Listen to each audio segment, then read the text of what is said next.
Started out alive, man, that was the play. Streaming every night, building up the sway. But as the site faded, I had to find my way. Now I'm hopping platforms, surfing through the fray. Got my crew behind me, yeah, we call them givers. Chillin' IRL, catching all the rivers. Farkle in the chat, bringing loss to the grind. Talking crypto games while we sippin' Jack Fine. Gives a minute, yeah, we take our time. Living in the moment, the life's a subtle rhyme. From the land down under, streaming through the night. New Zealand vibes, surfing waves day to night. Always looking for the next thrill, that's where I ignite. Community so solid, always shining bright. Rolling, rolling deep and cruising for the height. From the struggle to the stream, it's all just a game. But with the giver found, we're making our name. Tracking crypto profits, life just gets sweeter. Every view and every stream, making life a keeper. Give us a minute, yeah, we take our time. Living in the moment, life's a subtle rhyme. From the land down under, streaming through the night. Got my heart on my sleeve, everything feels right. So here's to the journey, no regrets in sight. Each laugh and each tear, it's a beautiful fight. Keep the wave rolling, let the good vibes flow. We're the givers, together in the show. Gives a minute, yeah, we take our time.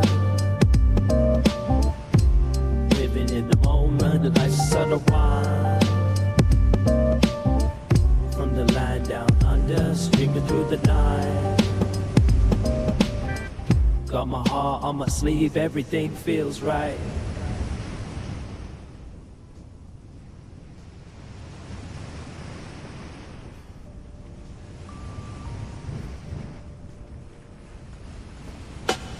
Script is how we play a game. From start to next time, chasing fame. Quick here behind me, changing scenes. So through the internet, living out the dream. Got my acoustic strum, curing and chill for our cracking jokes. Go spot the thrill in the land of Kiwis, we ride the waves. Our streams phone, no better days. Give us a minute, yeah, we take our time. Living in the moment, the life's a subtle rhyme.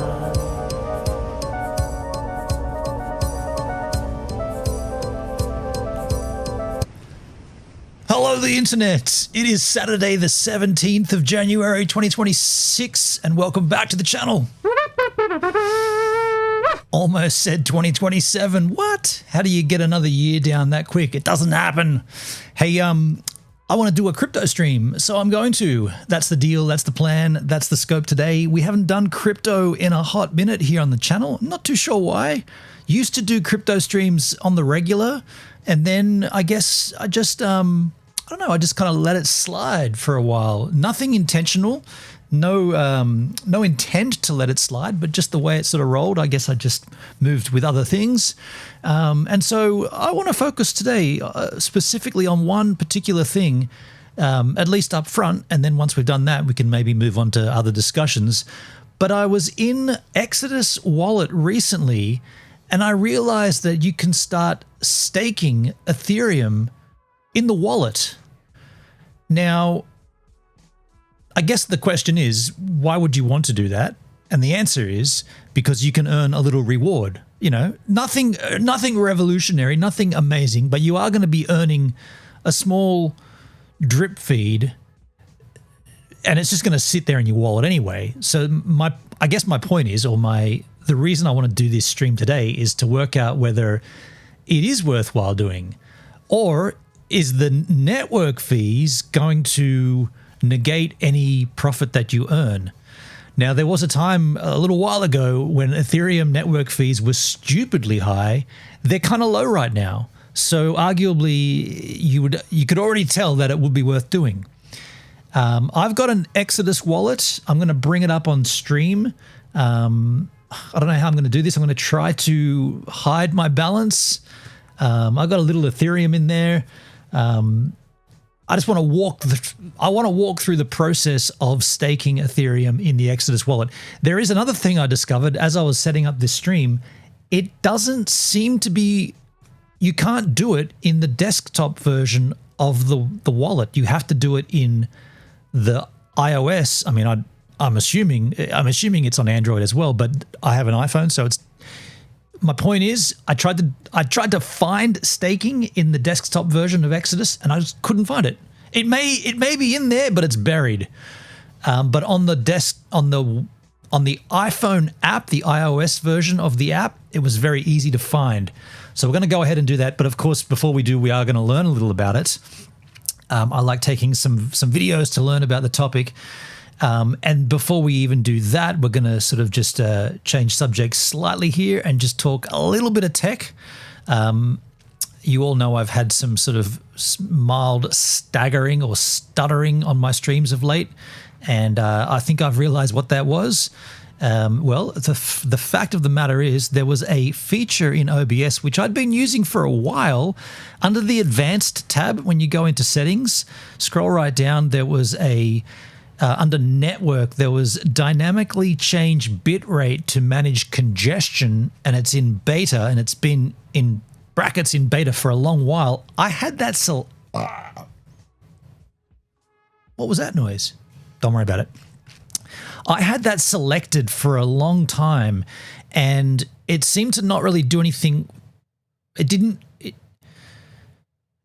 I can't remember if it did anything, but it was always selected, and it seemed to be, I don't know, like I don't know what's happened, but in the last, say, 5 months, I've had staggering, and my machine hasn't changed. The only thing that has changed, oddly enough, is my internet connection to fiber. Well, it's been there for a while now, but so a solid fiber connection with, at one point we had gigabit speeds. We've now dropped those back because it's ridiculous. We don't need that speed. So what I've done is I've gone through and I've changed a whole bunch of settings. I went back to the X264 processing. I also changed, I tried the HEVC. I tried the Apple software VT encoder. I went back to the hardware encoder, and I just couldn't work out why there was still this stuttering. And then I scrolled down in the Advanced tab and I saw that dynamically change bitrate when congestion in beta. And I was like, you know what? I'm just going to uncheck that and see what happens. And I feel like unchecking it has fixed it, because I don't think we're getting any of that stuttering right now. I mean, arguably we're not. I mean, it's when we're playing videos and hanging out on a different monitor and whatnot that usually we get some kind of drama. But let me just tell you one other thing too. I have changed my output bitrate here. I also changed to 1080 30 frames a second, although I'm willing to go back to 60 if this rolls smooth and just check it. But at this stage, there's no point changing it. Constant bitrate, and I changed it down to 5,000 or 5.5 meg. And I feel like that's just not an obvious, but an easy, less intensive on the resources for a stream. So that's what I'm rocking with, and it feels like it's going well. I haven't seen anything skipping or any changes or anything, and I feel like it's good. With that in mind, I want to take. Do I want a coffee though? I don't want a coffee, and I don't want to drink a brew. What's going wrong when I don't want to have a home brew? I don't want to do. Okay, I'm not going to have a home brew. I will take pause because, it's very quiet back here. What have we got? 6 people watching. I just hope maybe some more crew come in and we'll get into the crypto content momentarily. Here is my surfing clip from yesterday. There's no surfing today. Holy shitballs. It's massive out there. We got big swell, big wind, rain, torrential downpours. In fact, there's been some gnarly shit go down on the south coast. I guess the further south. Victoria, man, have you guys seen all that crap that's going down there? A place called Rye, the Rye River. Damn, dude. People are, surely someone must have lost their life in all that, but cars are being swept out to the ocean and it's horrible. We're getting, I guess, the tail of that, or the side of that storm cell, and it's nasty out here, but nothing as bad as that. So let's take pause. Surfing clip from yesterday. When we come back, we'll get straight on into the crypto content.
Oh, yes. That was good, fun times out there.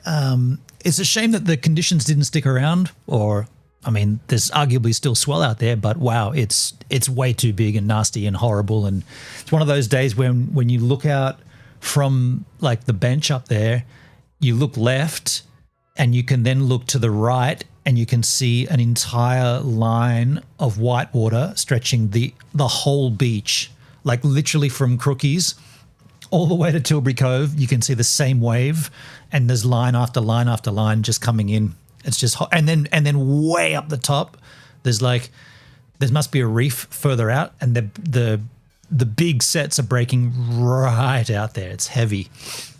There'd be some nutter that would charge it. It's funny, these really big swell days like this, it's always like, I don't know, like it would just be a normal day for like Hawaii or like Pipeline or somewhere, and people would be out there surfing. But down here, there's no one out, no one touches it. And the waves are clean, you know, it's big and heavy, but clean. Just be hard work. You'd need, like, for safety, you'd need a jet ski, or you'd need someone out there with you or something, because if something goes wrong, you know, you don't get any chances out there. Let's just say that. So let's move into, well, let's talk about Exodus Wallet. First of all, what is Exodus Wallet? It is just what it sounds like. It's a wallet for you to store your crypto assets. However, we aren't actually putting anything in the wallet. You're just storing the information that links to the chain that the assets are stored on. You're not actually depositing anything into the wallet. People get that confused. You're not actually storing anything in there. You're just storing the keys, the hashes that go to the chain to show you the transactions. And it's denominated into or it's illustrated as a denomination of a value. And there's many wallets out there. You can get any wallet you want.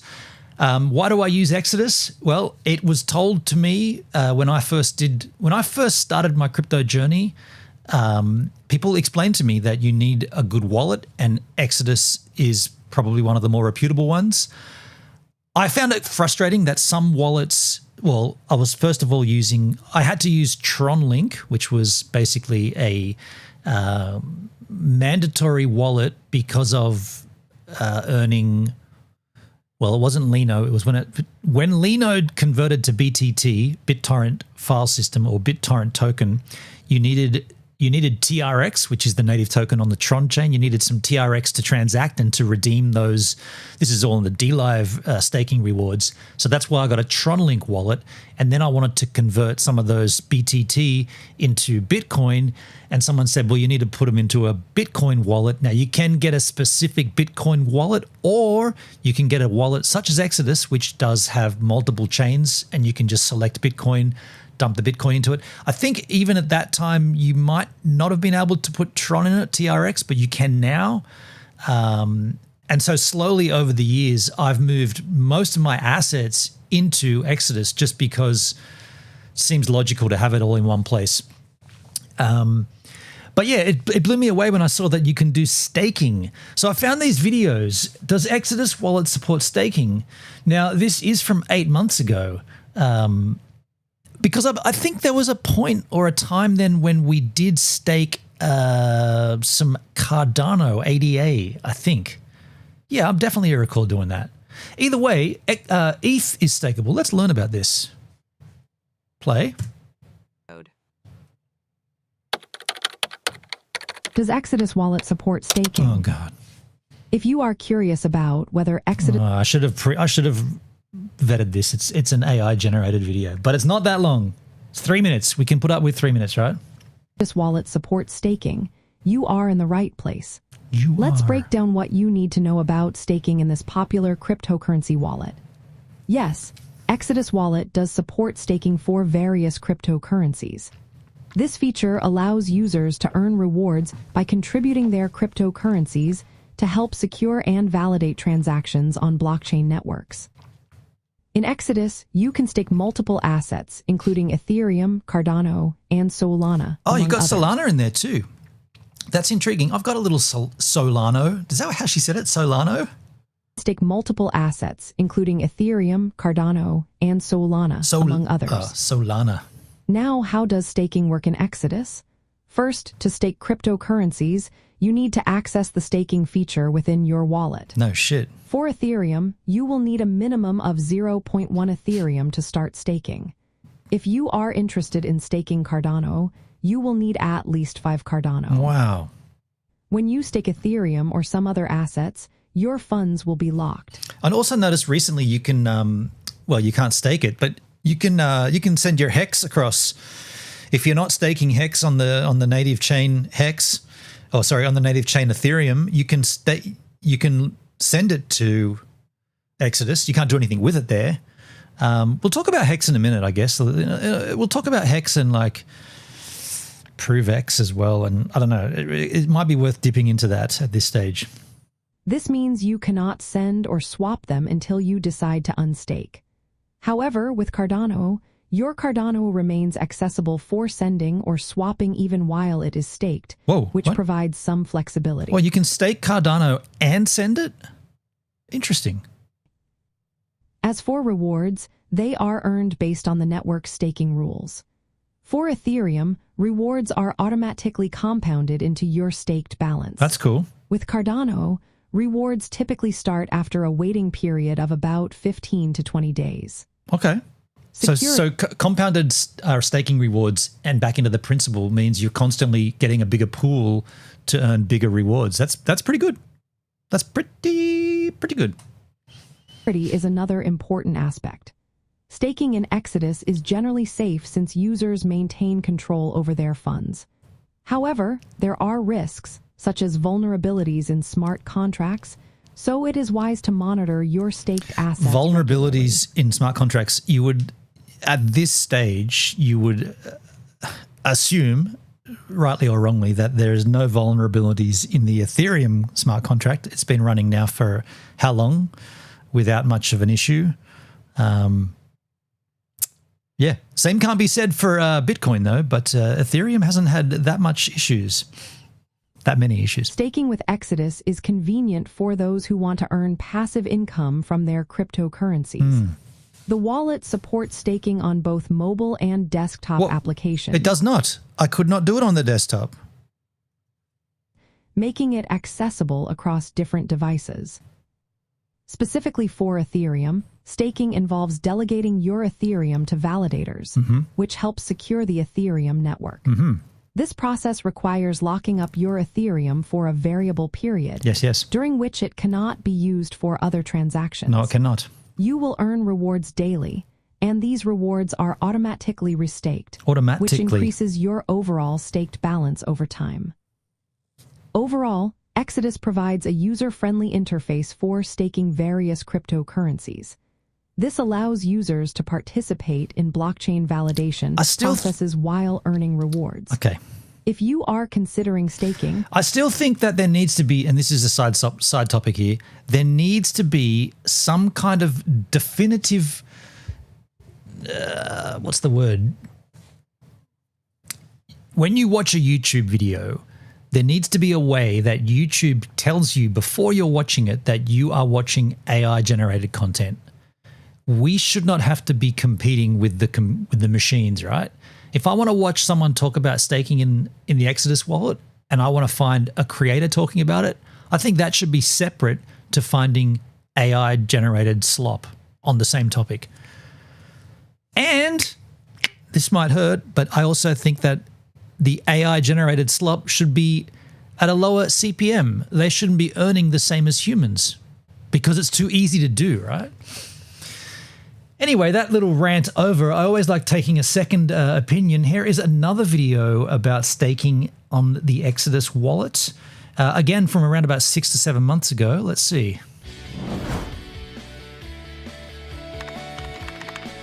Wonder Review. Wandy. Hi, welcome to the channel. If this is your first time, kindly hit the subscribe button below. It will help the channel grow. Sure thing. In this video, I'll show you how to stake on Exodus Wallet and earn passive rewards from your crypto. Cool. So what is Exodus Wallet? Already explained it. Exodus Wallet is a self-custodial crypto wallet that allows you to securely store, manage, and even stake your crypto directly from the app, all without needing a centralized exchange. Alright, let's get to it. Nice and Open concise. your Exodus Wallet. Then swipe down the screen to reveal Wow. Hold on a second. Look how old that iPhone is that he's got there. That bezel is like an iPhone 4 or 3? No, the 3, right? The 4 was the start of the straight edges. That's the curved bevel. Huh. options. Assets, Web3, staking, NFTs. Now, this layout may look slightly different on Android devices, but the steps are generally the same. Go ahead and tap on staking. This section lets you earn rewards by staking your crypto and watching. Only 3% on Ethereum. 3.3%. Solana 6.7. Cardano 2.6. VeChain less than 1%. And Cosmos 16%. Injective 15. Wow, Ethereum's only 3%. Is it worth doing at 3% per annum? Is that worth it? I mean, obviously it is because you're just getting drip fed a couple of this and a couple of that. But for a few gwei every day, I don't know. It depends how much. I don't have much in there anyway. And by the way, I'm looking down here at my phone, and the API has changed to 3.1, so it's even less now. Shit. It grow over time. Here you'll see available tokens for staking: Ethereum, Solana, Cardano, VeChain, Cosmos, There's a few in there. Texos, Kava, Axlar, Polygon.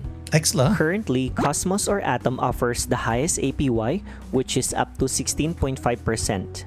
When you stake Atom, you earn staking rewards directly in the form of more Atom. You'll also see the minimum amount required to stake. Atom at least 0.745 Atom, plus some for the gas fee. Ethereum minimum of 0.1 ETH. Solana minimum of 0.01 Sol. If you I wonder why Exodus Wallet hasn't got a native token that you can pay for the gas fees in. That would be intriguing. That'd be cool. A native token? Any of these tokens yet, you can buy directly within Exodus Wallet using your credit or debit card. Just click the buy button, enter the amount. For example, let's say $100 worth of Sol, and then click continue to proceed with the transaction. After your purchase, you'll be able to stake your tokens right away and start earning rewards. And that's it for this quick guide on how to stake on Exodus Wallet. If you have any questions, feel free to drop them in the comments. There's not much to that, right? That's pretty damn straightforward. With that in mind, shall we go ahead and stake my Ethereum inside the Exodus wallets? I'm wondering about doing this because I have some Ethereum inside MetaMask as well because of Hex. And I wanted to sort of talk a little about that because Hex doesn't seem to be... Well, Hex is a long-term play. 15 years is the minimum stake. We're now I'm 5 years in. Some people are 6 years in if you got into Hex on day one. I came into Hex about a week before BPD, Big Payday, which is arguably just under the year mark. So I came in at around about the 11-month mark, I think. So I'm about a year behind what do they call them? Not grandmasters. The gurus, right? The OPs. Which, look, let's be fair. It's done jack shit, right? Hex has done... I mean, look, people always say, yeah, but the Hex smart contract works flawlessly. It does what it says. It does, but it's unfortunate that the value of Hex is just dog shit crap. The value of everything Richard Hart's done is just dog shit crap. So yeah, it's working. It's earning you compounded hex interest daily, and you're getting these extra rewards when people emergency unstake, and all that stuff works, but the value of it's just dog shit crap. Is it going to stay dog shit crap? Probably not. Is it going to get worse? It can't really get much worse. It can only get better, really. And that's what everyone's banking on, I suppose, that it will get better. But for me, I've had a 5-year stake that came out, what is it now, January? This 5-year stake came out mid-November. And I remember when we staked that and we did this, there was a website which I can no longer find where you could drag out, like, there was like what do they call it? A Benzier curve, a bezel curve, and you could drag out handles and put in theoretical price points for what do you think Hex will be valued at in 2026? What do you think Hex will be valued at 2036? And you could drag these handles up and down, make it more conservative, make it more exaggerated, whatever. And I remember putting in my value of Hex and dragging it out to what we assumed Hex would do in 5 years. We thought, because we saw 50 cents, we thought, assuming everything trajectory up, we thought we'd be seeing $2 to $3, maybe $4 Hex. And that would have been a very nice play. What have we seen instead? 0.000, what is it, 40.2 or something. So yes, I've earned that extra Hex. So I've got all that Hex, but it's just worth nothing. And that's why I moved it over to Exodus. I'm not going to restake it into that smart contract. I've still got my long-term stakes, like the 5555. I've got those. But in terms of getting the stake that getting the Hex that I've got and then restaking it, I just don't have the belief in Richard Hart and his products that I had before, based upon the experience from day one through to day whatever we are now, the 5th year, 6th year. So your Hex experience may differ, and I know that it did differ for the gurus at the beginning of Hex, such as Captain RG3 and those guys who managed to not stake it and sell it at 50 cents. Those are the fine young crypto enthusiasts who made a shit ton of money, and the rest of us who staked it didn't, because we were staked. The staker class made a lot of people wealthy, and those guys cashed in, but we didn't. Bigger pays better, longer pays better, not always. In the first year, when Hex went to 54 cents, those who had not staked this definitely cashed in. Or if you were willing to unstake and get the emergency ed and get out and still cash in with a big sum, you were lucky. Well, not lucky, you were smart. So with that in mind, let's go over here. This is my Ethereum. I've actually gone in a little deeper. So I told you I've got about $2,000 of Ethereum in there. I just don't want to visually display that. But I don't know what's going to happen here when I click on, you can see there, right? The APY of 3.1%. So stake ETH to claim daily rewards. Rewards restake automatically. Well, that's cool. So there's no lock-in term. There's no time here. It's not like Hex where you are committing to, this and that for an amount of time. Let's just hit the stake Ethereum button. Well, there you go. Network fee of 4 cents. I want to stake it all. I got 0.6 Ethereum in there. This seems pretty straightforward. I'm going to stake it all. Minus a network fee of 0.04 cents. And that will be a click of the button, I guess. You're about to stake 0.669672 Ethereum. Staked Ethereum cannot be sent or swapped. Time to complete staking and unstaking varies based on network conditions. Stake. Money's too tight for stake. Staking, you're all set. Rewards start once your Ethereum is fully staked. So that's got to sort of siphon out through the smart contract. That's pretty much all there is to that. I just staked my Ethereum inside Exodus wallets. I'm going to click done. You're not seeing that there anymore, but well, actually I can go back on there and just tell you what it did. When I pressed done, it said you need at least 0.1 Ethereum to stake. Now, of course, that's just saying that I don't have 0.1 anymore because I've staked it.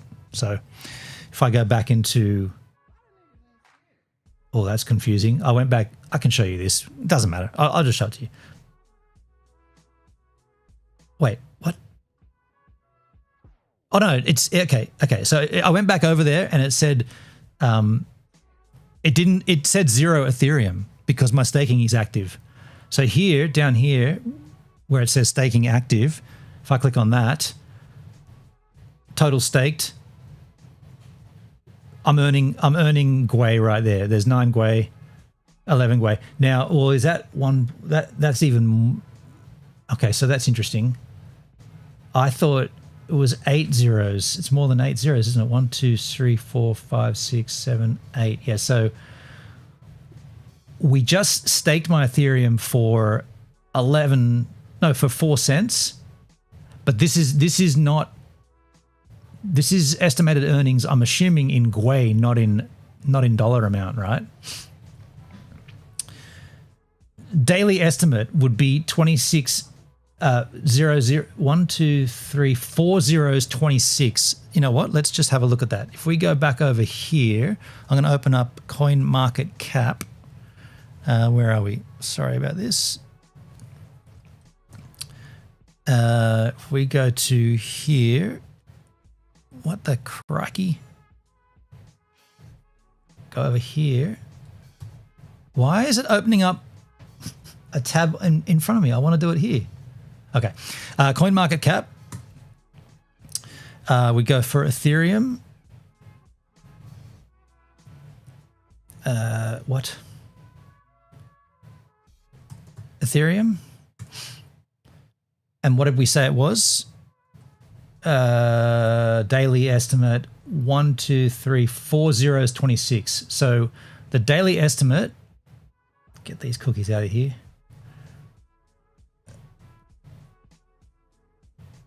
So the daily estimate is 0.1234 zeros, 26.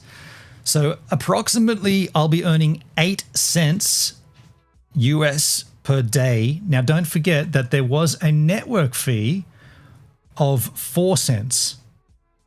So we paid so basically what I'm getting at is every half a day I pay the gas fee that I paid to start the stake. So in that sense, it's worth doing because otherwise it's just going to sit there in the wallet and do nothing anyway. You might as well pay that small gas fee. When the gas fees are low, you pay that and then you just leave it.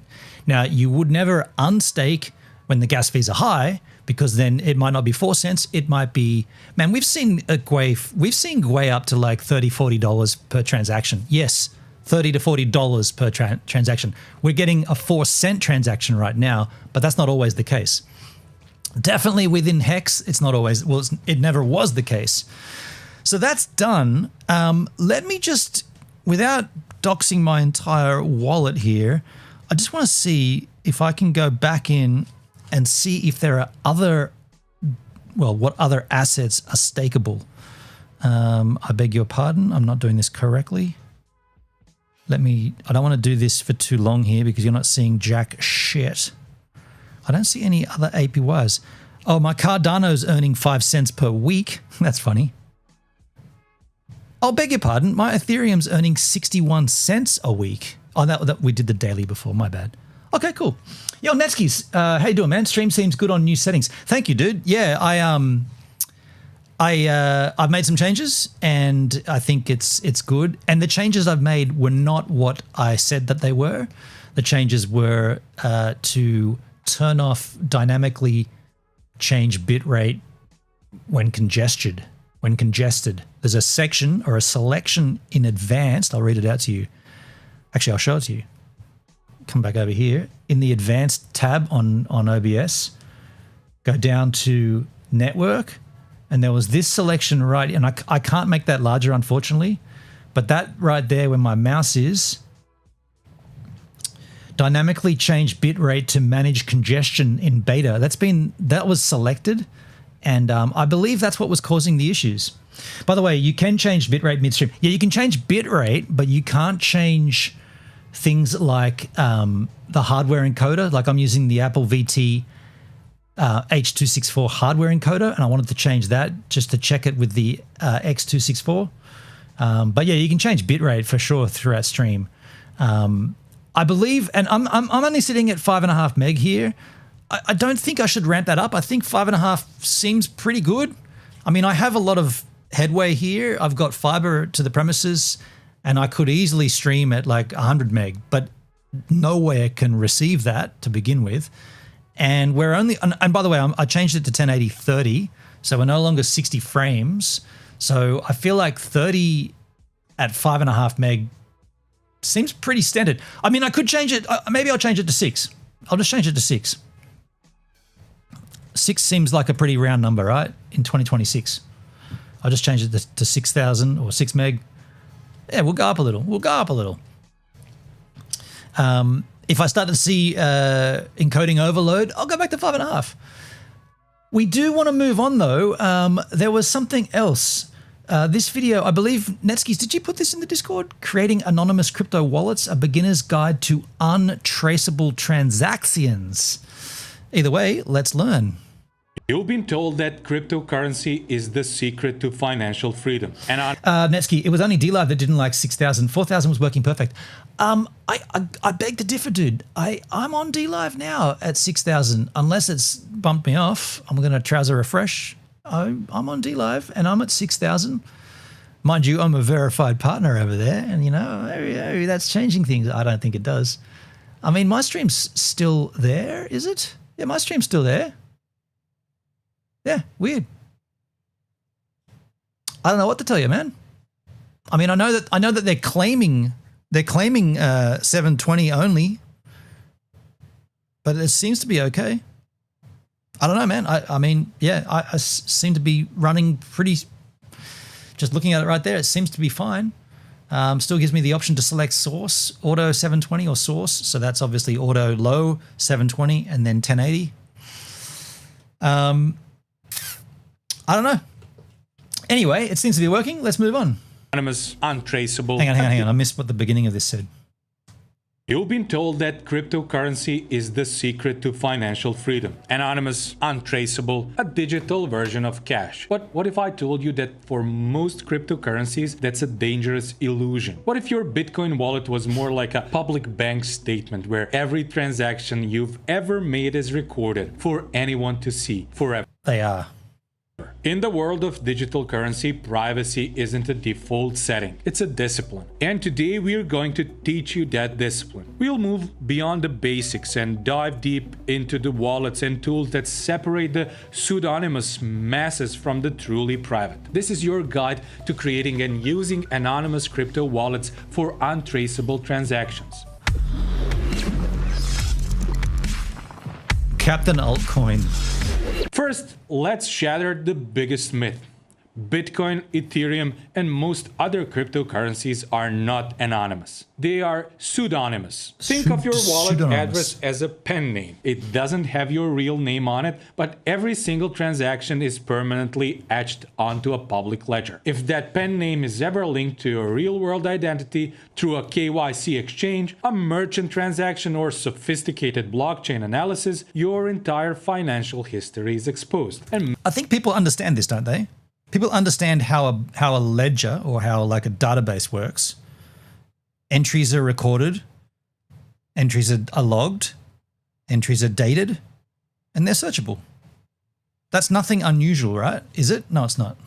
make no mistake, they are watching. Blockchain analysis is a booming industry. Firms like Chain Analysis provide powerful tools to governments and corporations, allowing them to de-anonymize transactions with frightening accuracy. As one expert from the SEC noted, public blockchains are more transparent than any legacy financial system ever built. This isn't just about hiding from the government. It's about personal security. Do you want a future employer, a business competitor, or a malicious actor to know your net worth, your spending habits, and every financial move you make? The stakes are high, but so are the rewards for those who master the art of privacy. For Bitcoin users, the wallet you choose determines your privacy ceiling. Not all wallets are created equal. Let's examine the most powerful privacy-focused Bitcoin wallets on the market today. Wasabi Wallet. Wasabi Wallet is the gold standard for users who want powerful privacy without wrestling with complex settings. It's built on the Wabi-Sabi CoinJoin protocol, which is a significant upgrade. It's funny, all these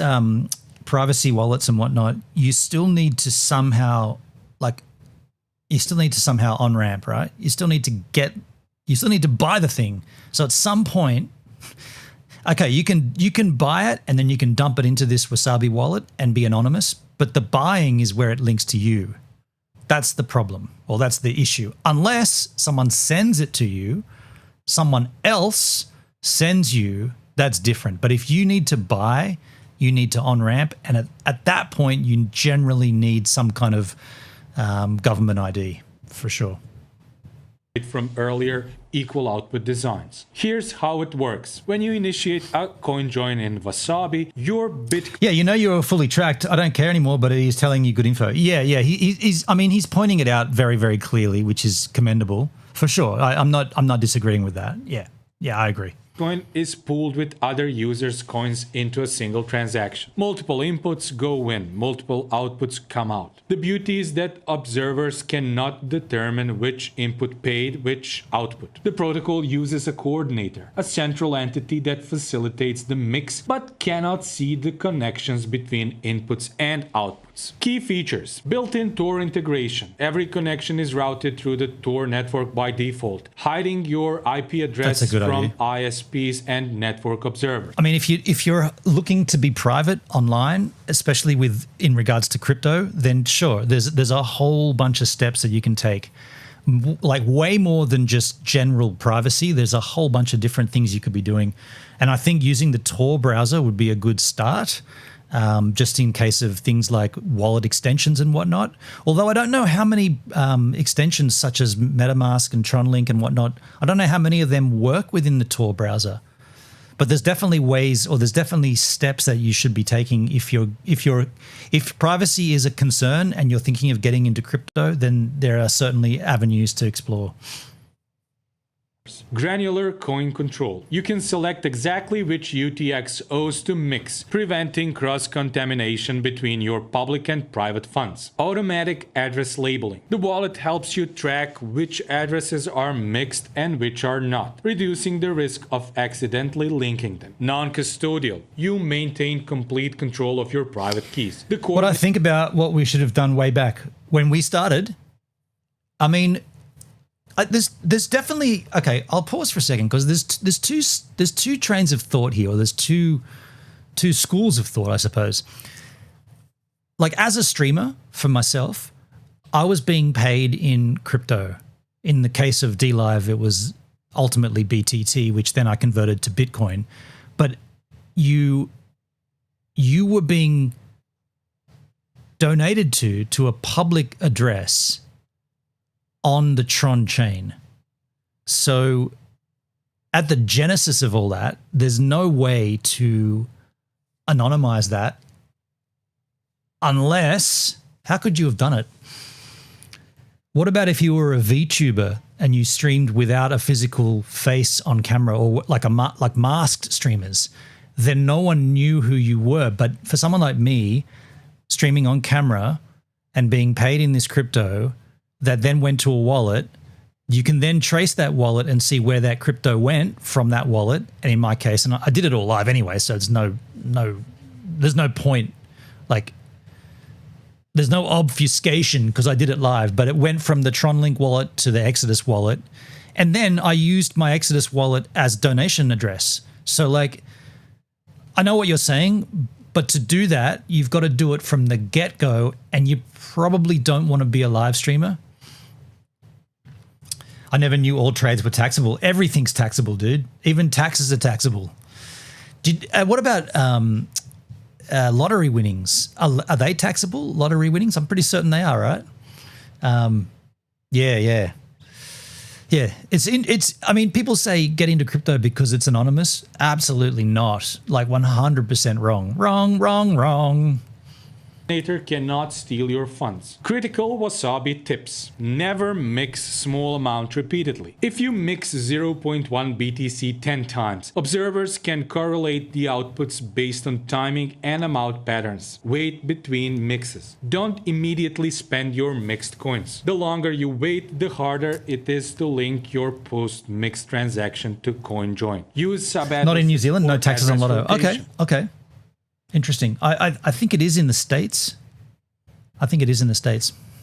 Each time you receive coins, use a fresh address. Address reuse is one of the fastest ways to link your transactions. Avoid spending all mixed coins at once. If you mix one BTC and then immediately send one BTC to an exchange, you've just undone all your privacy work. Sparrow Wallet, the power user's choice. The thing to note with this sort of stuff too is if you want to go down this mixing avenue and like complete anonymous like transactions and whatnot, you have to be super like wary of where you've put your keys, what you've done with your login, your passcodes, all that stuff, right? If you start adding more of these wallets to the chain and you got to go here and there and then you got to open that up and go to this browser and do all that, then you've got to remember more stuff.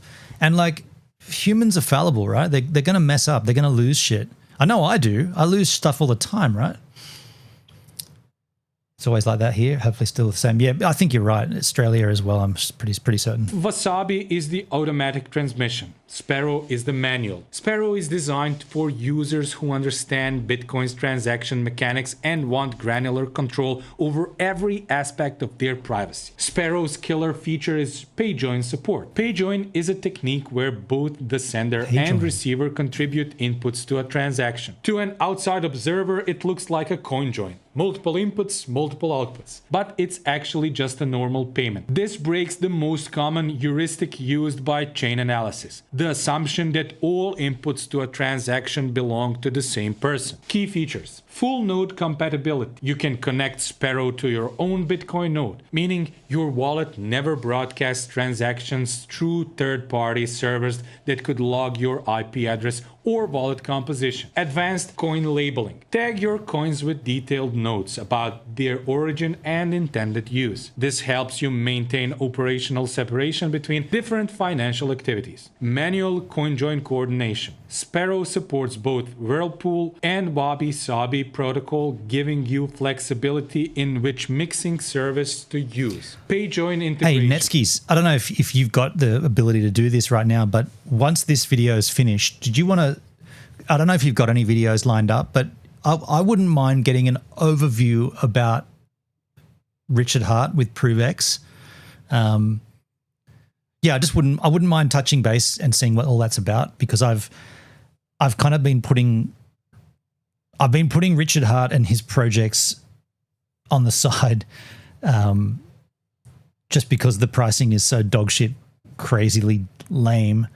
And yeah, I just wouldn't mind seeing. I could search myself, but if you've got one, then throw it in the chat and we'll watch it after this. Send payments that look like coin joins but are actually normal transactions. Confusing chain analysis tools. Multisig support. Create multi-signature wallets where multiple keys are required to spend funds, adding a security layer on top of privacy. Nunchuck takes a different approach. It's not primarily a mixing wallet, but a multi-signature wallet designed for security and privacy combined. Multisig means you need multiple keys to spend your funds, perhaps 2 of 3 or 3 of 5. This protects you from single points of failure. But Nunchuck also integrates privacy features throughout its design. Key features. He did a New Year video. I didn't watch it. I didn't watch it either, and I don't really want to watch it. I don't really care what he's got to say. I want to see what other people have to say about him. Don't get me that one. I don't care. Like, he just waffles on and on. I'm not interested in what he's got to say. Routing. Every transaction is routed through Tor, hiding your IP address. Coin control. Full control over which UTXOs you spend. Custom node connections. Connect to your own node or a trusted remote node. Inheritance planning. Set up time-locked key transfers. You didn't watch it either? Yeah, I mean, I watched the one last year. The year before. And last year when I heard about him putting out a new Christmas video, I was like, are you kidding me? Really, dude? Like, really? Nobody gives a shit. Your products are absolutely horrible. Hey, Rob, I can't answer this. I can't answer this, dude. I'm live. Sorry, Rob.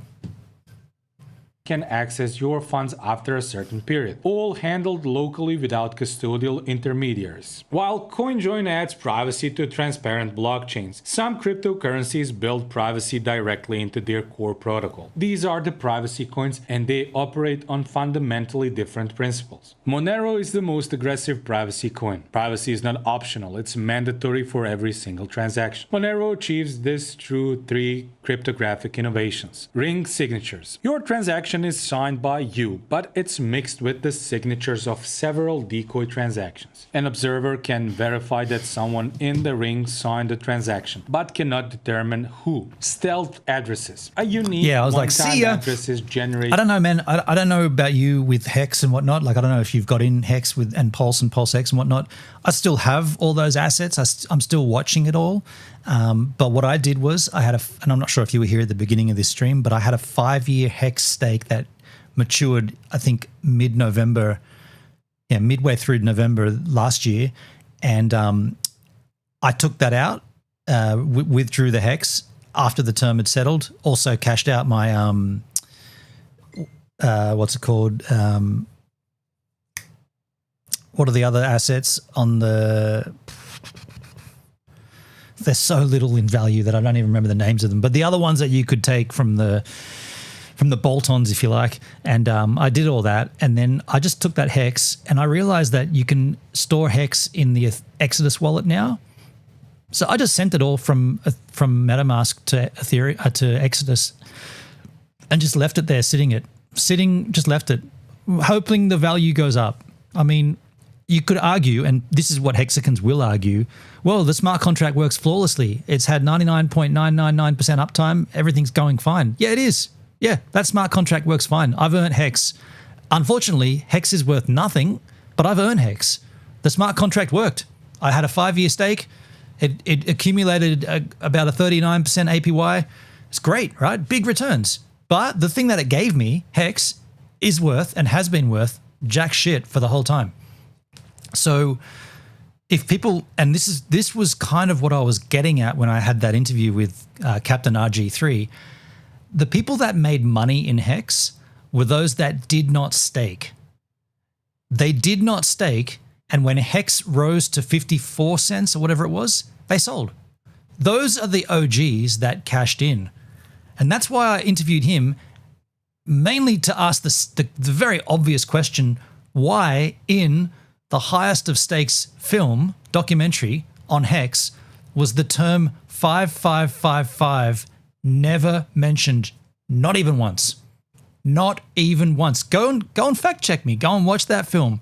In the film, talking about Hex, the thing that is sold to us as you need to stake this, bigger pays better, longer pays better, stakers get rewarded, stakers this, stakers that. Well, no one that's staked is up. They're all down, but whoa, hang on a second. They're all up in Hex. Hex is absolute dog shit. When Hex was not dog shit, all the OGs sold. And that's why Captain RG3 and the like made out with millions of dollars, because they sold at a high when the rest of us were staked. And that's what I was trying to get at with him, and he just would not see it. And he's like, well, and I said, well, and then you make this documentary and you don't even mention staking for 5555. That just shows me where you guys were, because you weren't doing it. Sounds like when the creator of Litecoin sold all his at 300 US. Right. So it's very, very, very similar scenario. And the rest of us who did stake, the rest of us who did the right thing were left carrying jack shit. Because like I said, 5-year stake expired mid-November. Sure, I came out with a 30%, 38% APY, all this extra Hex, all these extra bonuses when emergency end stakes happened and I cashed in and all that. And that's great. I got a bag of Hex. What's Hex been worth since that all-time high? Absolute dog shit the whole time. And not only that, the other products that he's launched, Pulse X and Pulse, dog shit the whole time, constantly all down. There used to be the saying was up and to the right. Dude, it's been down and to the left the whole way. And then he launches this Prove X thing. What, are you kidding me? And we're supposed to sacrifice for that? Get the hell out of town, dude. Not a chance. Not a chance was I going to sacrifice for that. Not a chance. for every transaction. No two transactions can be linked to the same receipt address. Ring CT. Transaction amounts are hidden using cryptographic commitments. The network can verify that no coins were created out of thin air without revealing the actual amounts. You mentioned the Litecoin chart. Let me bring up the Litecoin chart here, dude. Let me bring it up. LTC. I want to see the all-time LTC chart. $74 right now. Let's go all-time. Okay. Okay, so there's two peaks here. 299. That was in 2021. It looks like May of 2021. And then there was an all-time high before that of 299 in 2017. And you're saying this is when the owner sold 9.3 billion trading volume over 24 hours versus, wow, 300 million now. Yeah, okay. Yeah, interesting. The 2017. Oh, the 2017 one was when he sold. So that topped out at 300. Yeah. Interesting. I mean, look, let's for comparison's sake, let's go to Hex. Hex on Pulse Chain? No, Hex on Ethereum, dude. It's down 3% over 24 hours. Look at this horrible chart, dude. So interest pre-launch. It's launched, it's rising. The OGs are selling. It went up to 40, well, actually this says 44 cents. It actually went up to 54. The OGs sold, they rebought, they sold. Pump here was when Pulse X launched. And since then, just absolute dog shit all the way along, right? And they'll say, no, you got to look at log, man. You got to look at log. The log chart doesn't point a very good picture. It's all down into the right, hey. Horrible. Let's take a look at Pulse, just for comparison. Pulse Chain. Wow, that's awesome. All-time chart. The all-time chart. Check log. Same shit. Down. Let's take a look at Pulse X. Oh, it's up. It's up 3% over the 24-hour. The all-time chart is down. It's just horrible, hey? Now, I don't think ProveX has a chart because it hasn't launched yet, right? I don't believe it has. And I don't even know what the ticker is, ProveX. No. No, it hasn't launched yet. But yeah, that's... What about Hex on a Pulse Chain? Is there any light in Hex on Pulse Chain? It's up 8%, 0.8% over the 24-hour period. And its chart's down into the right. I mean, it's laughable in how bad it is. It's like watching a cockroach eat your oats. I don't know what that saying comes from. A cockroach eat your oats. I mean, it doesn't sound great, right? Yeah. Hey, Rob's watching. Hey, Robbie, how you doing, man? Yeah, I couldn't answer your call, dude. I'm deep in crypto right now, dude. Yeah, I'm deep in crypto. We're just learning about our failed assets. We were watching this anonymous wallets video. I guess we should finish it. Monero wallets, Cake Wallet, user friendly. Hey, Robbie, are you into crypto at all, Robbie? Robbie Baggerman from high school, folks. Robert Baggerman. Supports both Monero and Bitcoin, includes store routing. Feather Wallet, lightweight, open source, excellent for desktop users. Wait. This guy's just giving us all the different wallets? Okay, fair enough. I want to move on and see if there's anything to do. Can we find a little update on ProveX? ProveX. That's not how you spell it, you idiot. ProveX. 8 days ago, an Anon wallet dumps 400 million in the new ProveX project. Eating all your worth away is what the thing I meant. Yeah. ProveX hemp oil. Everyone is wrong. ProveX. The sacrifice could change PulseX forever. No, it will not. Okay, these are all just fanboys. The problem with ProveX, no one is telling you. Scathing attack on ProveX. Ivan on Tech goes in on Richard Hart and Pulse Chain. Let's take a look at that. I'm interested.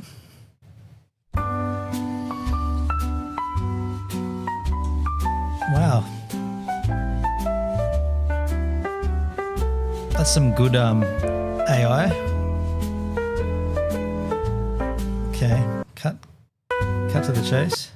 Without mechanical rules right now is quite big because a lot of people trade without stop loss, without mechanical rules, and a big part of this cycle has been the wreckage of the pulse seconds, guys. And I mean, at this point, it's not even funny. Like normally, no, we joke around with pulse seconds, this and that, but this is kind of man, it's like domestic abuse, you know? Yeah, I cannot. Netskis, remember I told you about Pax Gold ages ago? Mine has more than doubled in price. Pax Gold.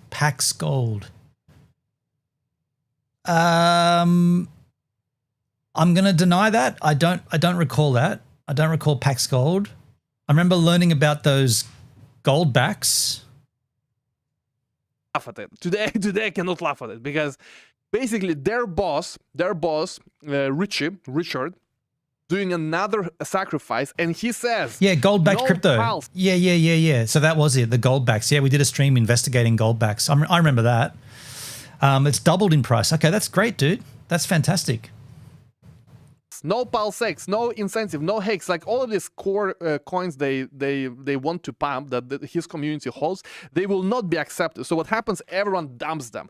He could have given such a nice buy pressure to them, so the community at least has some kind of green number. No, big fat no. And you know, normally we laugh at that, you know, hexicans, ha, this and that. I mean, at this point, it's barely funny because it is literal. So what he's saying there is that the ProveX sacrifice did not accept any Richard Hart coins, and if it did, it would increase the value of these tokens that already exist, but it didn't. He wouldn't allow them. I swapped some Bitcoin for that shiz. Glad that it did. Is that right? Okay. That's cool. He's like vacuuming. He's vacuuming your money from your portfolio in real time. And what is the conclusion here? The conclusion here is that there are no shortcuts. If you are in crypto, you need to know trading for real. You cannot trust some kind of quick fix. So with Pulse, what happened? Many people saw it as a bit of a quick fix, that you buy this coin that the genie, the fat man, promotes, okay? You know, they have this idea that if we just rub the belly button of the genie, the money will come. The money will come. They rub the belly button. They rub for 5 years they've been rubbing it. No money has been delivered. You know, it's like the leprechaun. The leprechaun at the end of the rainbow, and it's Richard there sitting. You rub his belly button. Where is the money? There is no money. Instead, the money goes from you to him. So it's very, very, very serious. I don't want to laugh about it. The Gucci man, exactly, the Gucci man. And so the conclusion, guys, there are no shortcuts. It is not hard to learn trading for real. That's why I'm telling you, you click the link below. Wait. So his answer here is basically you don't make money in crypto. You only make money if you trade. Interesting tact, interesting angle. You don't make money by buying and holding. You make money by trading is what he's telling you. Learn trading for real. Learn the mechanical rules. It's a free training right here because it is possible to make the money back. Whether you're scammed in the Pulse situation. You sold all your Cardano. That's interesting. So you didn't wait, all of your Cardano? Don't you need some to claim the midnight airdrop? Because I bought Cardano before the snapshot, so I thought, and then I realized the snapshot had already happened. So I didn't receive any midnight token from the airdrop, but I did claim my scavenger mine. I made some and lost some while trading. Interesting. Yeah, because the scavenger mine, it's now, the claim period's over, but now you have to thaw it like every quarter of this year. Because at this point, if you still don't understand it, guys, I don't know what to tell you. I don't know. It is time to accept reality. If you've been scammed for the last 5-6 years, I killed all mine. Got the strange emails about claims. It's years. You didn't bother with it? Okay, interesting. That's interesting. I mean, I got about, I think 4,000. Actually, I took a screenshot. Let me tell you. I took a screenshot of how much I can claim. Of course, the claim process is now in that Thor process. Scavenger mine summary. Well, that's not what I thought. Okay, that's not what I thought at all. Your allocation, 1,119 night tokens based on successful solutions. What happens now? After the claim phase ends, the redemption period will start. You'll then be able to redeem allocations you claimed during both Glacier Drop and Scavenger Mine. And at that point, you do need some Cardano in your wallet, I believe. Yeah, 1,119. They all look like spam, so I just ditched them. I just went straight to the official website portal and did it there. Now, you can make it back by actually doing the work and learning. And it doesn't take a long time to learn. The links were weird. Mechanical rules that make if you were on Twitter during the Scavenger Mine, it was all kinds of scammers, all kinds. Consistently profitable. It doesn't take a long time, but you have to learn. But he's telling us to trade. I don't want to trade, dude. I just want to buy and hold. I don't want to trade. And that's why, just to give Richard Hart his props, that's why Hex was so rad, because you didn't need to bother with this trading crap. You just buy, stake, and forget about it, right? Unfortunately, we didn't see a price value increase at all. Yo, no hod jam. Wife got scammed for 180. Not a legal trading company in Australia. Government shut it down. Interesting. No hod jam. Good to see you. No hod jam. Hey, I've got to go to the bathroom. If anyone, well, Netskis, if you've got any other crypto links that you want to put in the chat, we can move into any other topic you want within crypto. I'm going to roll my surfing clip and I'll be right back.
Yeah, I couldn't help myself. I went to the bathroom and came back with a homebrew. It wasn't in the bathroom, but it's here. And, well, what better than having a look at it than having a drink from it? So I'm going to do that. And I got your link there. This dickhead obviously still believes. What is that? Your friend Somi. Yeah. If you're still ignoring Richard Hart, watch this first. Yeah, right. I mean, at one point, exclamation pour in the Kick chat. For those that are in Kick, nobody.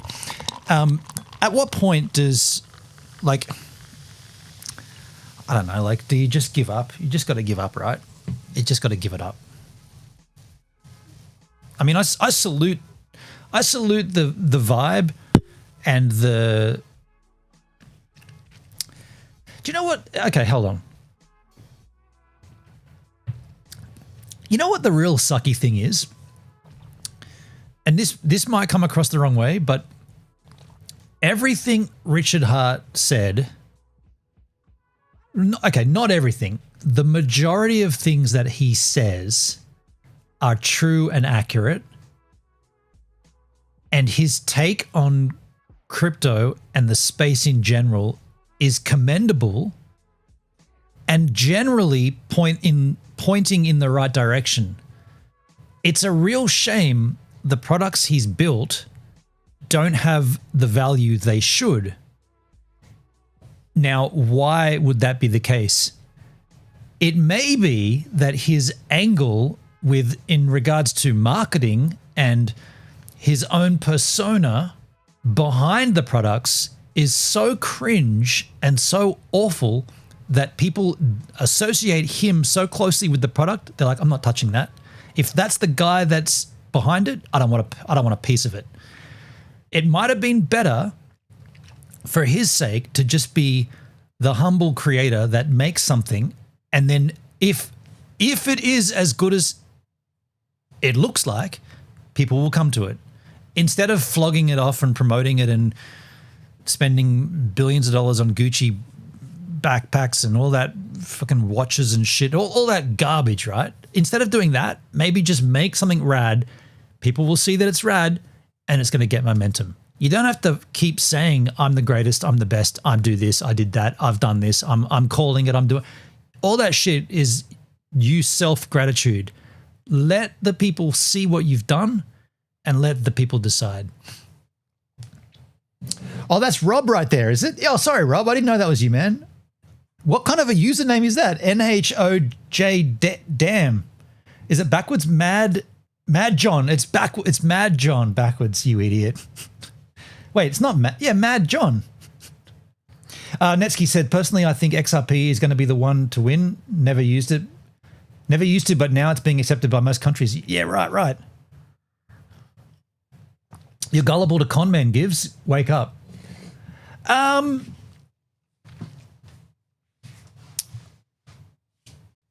Okay. I've got that tabbed out, by the way, the video. I disagree with you. Here's the thing.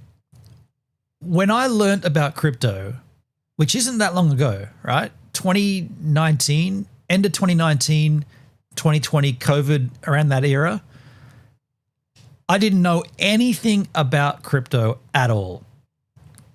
Aside from the name Bitcoin, that's all I knew, right? I'd heard of Bitcoin. I knew it went pretty high, and I knew I should have bought it ages ago. I knew that, right? I knew the basics. The best time to buy crypto was yesterday, right? Or the best time to buy Bitcoin was yesterday. The trouble is, everybody was coming at me with, this is what you need to know about crypto. This is what you should learn. This is what you should learn. And I'll confess this. Richard Hart and his content, his streams, his concept about self-custodial wallets and about never leaving your assets on a chain, always having ownership of your own assets, all that stuff made extreme sense to me, including staking. Why? Because I'd just come out of staking my Lino on DLive.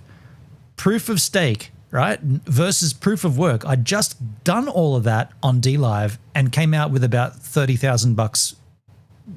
About $30,000, well, it was about $40,000 all total from staking an asset on a website, a live platform, DLive.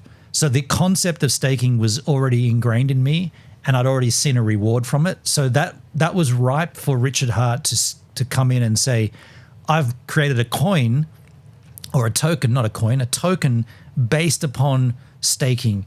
And I've built in so much cool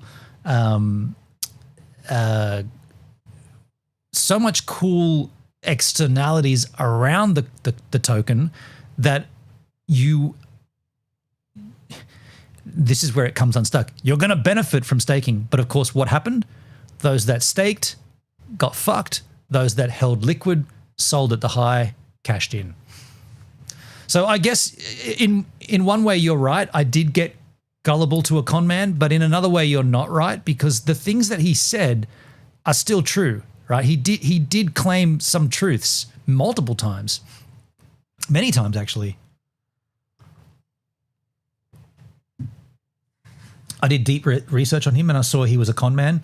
I never would have given him money, but free coins, sure. Never got using his app, or he never made an app. He just had multiple different front ends for the contract.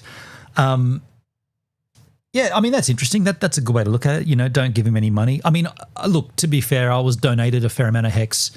Now, I did buy a bunch of Hex, mainly in the year that I was in New Zealand for, whatever year that was, 2022. I was putting in, you know, whatever excess money I had from my job, I would put into half and half Bitcoin and Hex.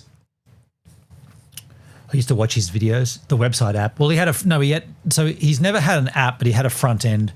He had a front end that pointed to a whole bunch of different user-created websites that pulled in all the API stuff. The thing with that is they're all gone. Like, I've got bookmarks up the wazoo in my Brave browser, like Hex and Pulse, and I go down and go to these different bookmarks. They're all gone. Like, those websites just don't work. They just disappeared.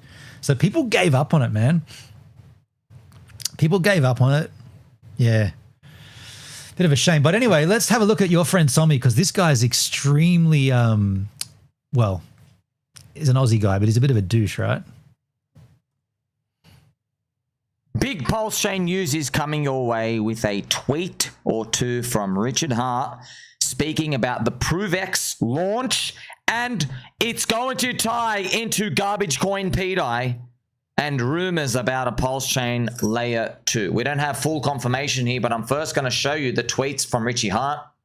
And Netsky, he had a website that you used to be able to check how much Hex you got from your Bitcoin. Yeah, the adoption amplifier. Yeah. You could convert your... Well, no, that was where you could convert your Ethereum into Hex. But during the claim phase, you could link a Bitcoin wallet, and that would tell you how much Hex you'd receive based upon what Bitcoin was in that wallet. Now, people got that wrong, and I don't know if you're thinking incorrectly, but people got that wrong. You were not converting Bitcoin into Hex. That's not what happened at that point. And this should be commended, right? Richard Hart gave Bitcoin holders free Hex. So if you held Bitcoin at the snapshot, you were able to claim free Hex. And a lot of people did. A lot of people claimed it. And when it rose to 54 cents, those are the OGs that went, let's go, and sold that shit. And I was never able to get any. Yeah, I remember something about that. You had some difficulty of some sort. I can't recall what that was. Mind you, I'm not in that boat. Like, first of all, I didn't own any Bitcoin at that point in time. I didn't own any cryptocurrency at that point in time. But also, well, that's everything, because by the time I got into Hex, that claim phase was already gone. It kept saying that yours couldn't be verified. So, I mean, look, it might be fair to say, and by the way, in 2019, Bitcoin was like 19,000, 20,000 a coin. It might be fair to say that you might have, don't get this the wrong way, man, but you might have a tarnished view on Richard Hart because you couldn't claim your free Hex for whatever the reason. Something was going wrong with the back end or whatever. You couldn't claim. And then when it rose to, 54 cents, you would have been like, well, fuck, I could have made some good money there. So maybe you've got a little bias there. My bias is a bit different because I got given Hex from a whole bunch of streamers, and then I bought more and I staked it, and I rode through the high, and I waited for my stakes to end. 5-year stake ended, and it's worth nothing. So my bias is, you made a great product. Your promotion of it sucked balls. Nobody gave a shit about all that flexing and crap. You look like a dickhead. Your content is cringe and awful, and that never works. Just be humble, be respectful, be normal. Don't be a giant douchebag. That shit didn't work in high school when people wore the latest rucksacks and the latest Converse and whatever. That shit did not work then. It doesn't work now. Make a good product. If it's as rad as what you say it is, people will find it.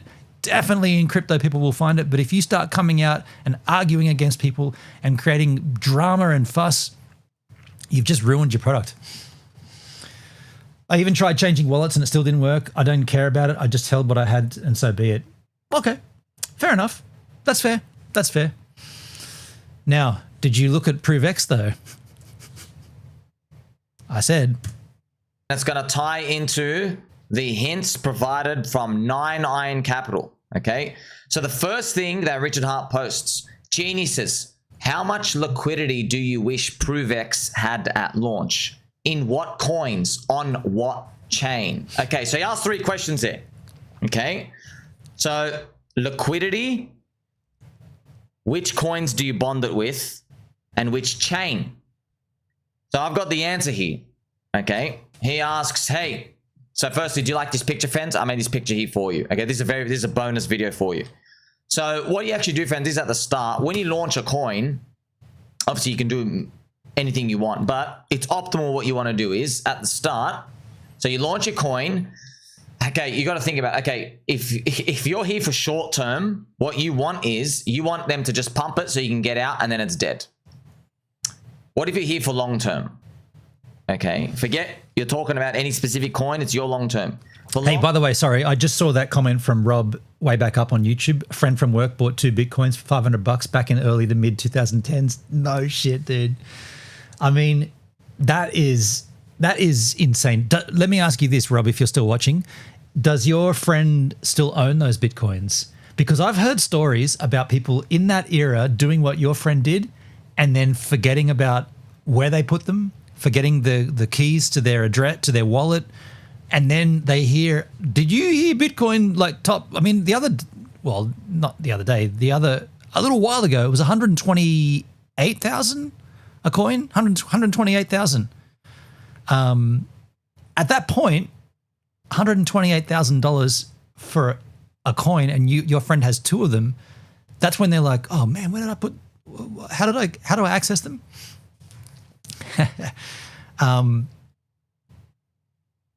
Yeah, I mean, I praise anybody that did do that back then. I had the opportunity in 2012, either late 2012 or early 2013. Myself and my ex-partner, we were told, actually, I know when it was 2012. It was Christmas period 2012. We were told about Bitcoin. I was told about Bitcoin by someone in the circle of musicians I was photographing a lot of, said to me, hey, Benon, have you heard about Bitcoin? I'm like, I've heard about it. He's like, yeah, you should get in, man. I'm like, yeah. What's it all? Give me the rundown. He's like, yeah, this and that. And we sat, it was like a New Year's, it was either a Boxing Day or a New Year's party at this dude's house. And we were just sitting around shooting the shit. And he's like, yeah, me and some of my friends got in pretty deep. And I was like, okay. And I remember coming home that day, or if not that day, the next day, and sitting, myself and we had a studio with, she would sit behind me and I'd sit here. We both had our computers, and I brought up an article on Bitcoin, and she pulled a chair up and sat next to me, and we read this article, and it said something like, it mentioned the dark web, and it mentioned using Bitcoin to buy drugs. And that's when me and my ex were like, okay, let's not touch it. But we were looking at it, and we were like, let's put $100 in. $100, we got it. We can throw $100 away, right? Let's put $100 in. And then we ultimately said, yeah, let's not. We should have, obviously. And then I didn't think about it again until 2019 when I was streaming on DLive and they said the BTT, the Lino token is going to be BTT, and if you stake it, you can earn extra rewards, and then you can then cash it out on the Tron chain. And I did, and I had about close to $40,000 from streaming, and I used it to buy Bitcoin in 2019 or 2020. And then COVID happened, and I've been DCAing into Bitcoin ever since. And obviously dabbling with other tokens. I've met my match with Huktui. I got screwed on Huktui. I got screwed on Trump coin. Thank you, President Trump. You gigantic fuckwit. Imagine that. The President of the United States of America screwed over everybody who bought his token. That's pretty big, actually. Yeah, I'm a dum-dum. I didn't learn from Huktui and I didn't learn from Trump. Let's learn from your friend Somi. Long term, you want to get the weak hands out, round it off, strong hands buy more, and then you eventually can rise up. That's exactly what you want. Let me show you the Hex chart now. This is exactly what Richard Hart did for the Hex launch. You see Hex here, this is Richard Hart at the start. It dumps down, everybody sells the bottom for literally they're taking $2 out of the liquidity pool, and then it comes back up. All right, you have that. Also, I'm going to show you that signature move. It really is his signature, man. He did this same thing on Peter. I mean, I don't know who it is. I don't know who it is. Could be someone. It could be Sir Nathaniel the dog. It could be Brand. Hey, Rob, are you responding to me in Messenger? Respond in the YouTube chat, dude. I can see your comments here. She doesn't understand crypto. I can say this, I guess, but yeah, she doesn't understand crypto and she hasn't got time to try. So your friend has 2 Bitcoin. Wait. Your wife? You said that in the YouTube chat too. Block earner. Okay. Brandon B. I don't know. It's someone out there has done this. I don't know who it could be. Could be Adair. Could be Mr. Dirty Crypto. I don't know who it is, but someone out there who had the foresight of stablecoin supercycle 5 years ago had the foresight to launch this, send it down 99.93% to 0, and then it magically went back up. This is PDI, right? I don't know who it is. I don't know who it could be. All right. You can see the same footprint, the same signature. So back again to my example. Remember, Richard Hart is asking his question at the start. How much liquidity do you want? Well, at the start, you want thin liquidity if you're there for long term. Why? If you make it paper thin, all right, what we do is if you make it paper thin, I'll literally put a waffle here. Right here, I've got the cute emojis. We've got the paper waffle thin liquidity or your brick wall. All right, what I'll do is I'll show it to you, the numbers. I've got them right here. Okay, so you've got a choice. Do you make it thin or do you make it thick? I know we all like it thick. Family friendly show. $10 million liquidity would be a thick brick wall. See the brick wall emojis, or $1 million. Well, if you are here for longevity, you want it thin at the start, because if you have thin liquidity, let's say you've I'm sorry, man. I can't. I find this guy extremely irritating. I can't deal with him. I just find him irritating. I want to learn, but I just find the guy irritating. Liquidity at the start. Can we also just pause for a second? Can I just say this concept? So Richard Hart's concept of delaying gratification. Why is that a good thing? Why is delaying your gratification such an important aspect? And I've heard hexagons talk about it in general, like in life. You should delay gratification. I mean, tell that to the person who's just spent, 4 weeks trudging across the desert, and you're like, hey man, you finally got to the other side. Did you want a drink of water? No, I'm going to delay my gratification. I'll take it in an hour or two. Drink the water now. Drink the water, right? Why? You don't even know how long you're going to live, right? Like you could die tomorrow. So what's the point in delaying gratification? I never quite got that with hexagons. Like okay. The concept I understand in the sense that if there's a contract that's been written and it says if you do this and you decide to do it later, you get rewarded for it. That makes sense, right? You're delaying gratification because you've been instructed or you've read that if you do this, you get bigger returns. That makes sense. But just in a general sense, delaying gratification's great? No. Yo, Lawn King, how you doing on Kick? I don't understand that, right? Delayed gratification. So it's like, I'm going to go for a surf. The surf is pumping right now. Conditions are great. I should delay that and do it later? What? No, go now when the conditions are good. You don't delay it because the wind could change. The wind will change. It typically does swing northeasterly by the afternoon. You do the thing when the thing's there. And like, we don't know how long we're going to live. We don't know how long our days are. Like I'm fortunate, right? I'm 50. I'm pretty fortunate to get. A lot of these comments are popping off.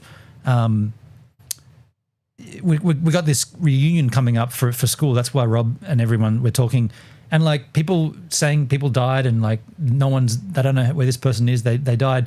Like people die all the time. People die all the time. You need to live your life as if it's almost over. That's the way I look at it. And like,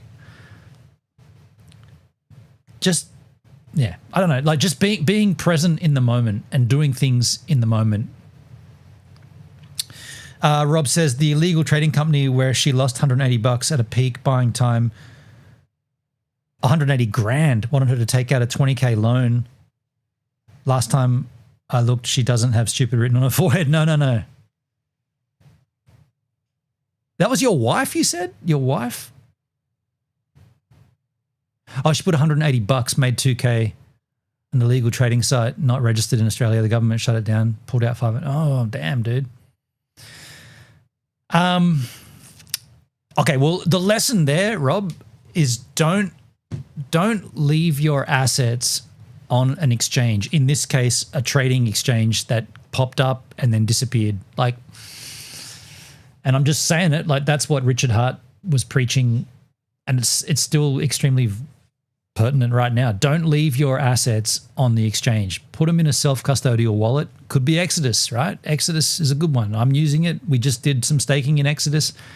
Could be Exodus, could be one of the other ones, could be Monero, could be any of these other wallets, this Wasabi wallet. These are all interesting and good alternatives as opposed to putting your money in the bank. And in the bank in this case is the exchanges. That's the difference, right? You've got your assets and they're being held in an exchange. And by the way, the asset's not held, it's just the keys to the blockchain. It's just the keys to the hash of the transaction. Don't ever, it doesn't really matter, but don't ever get that confused. You don't actually physically have an asset. You just have the transaction hash.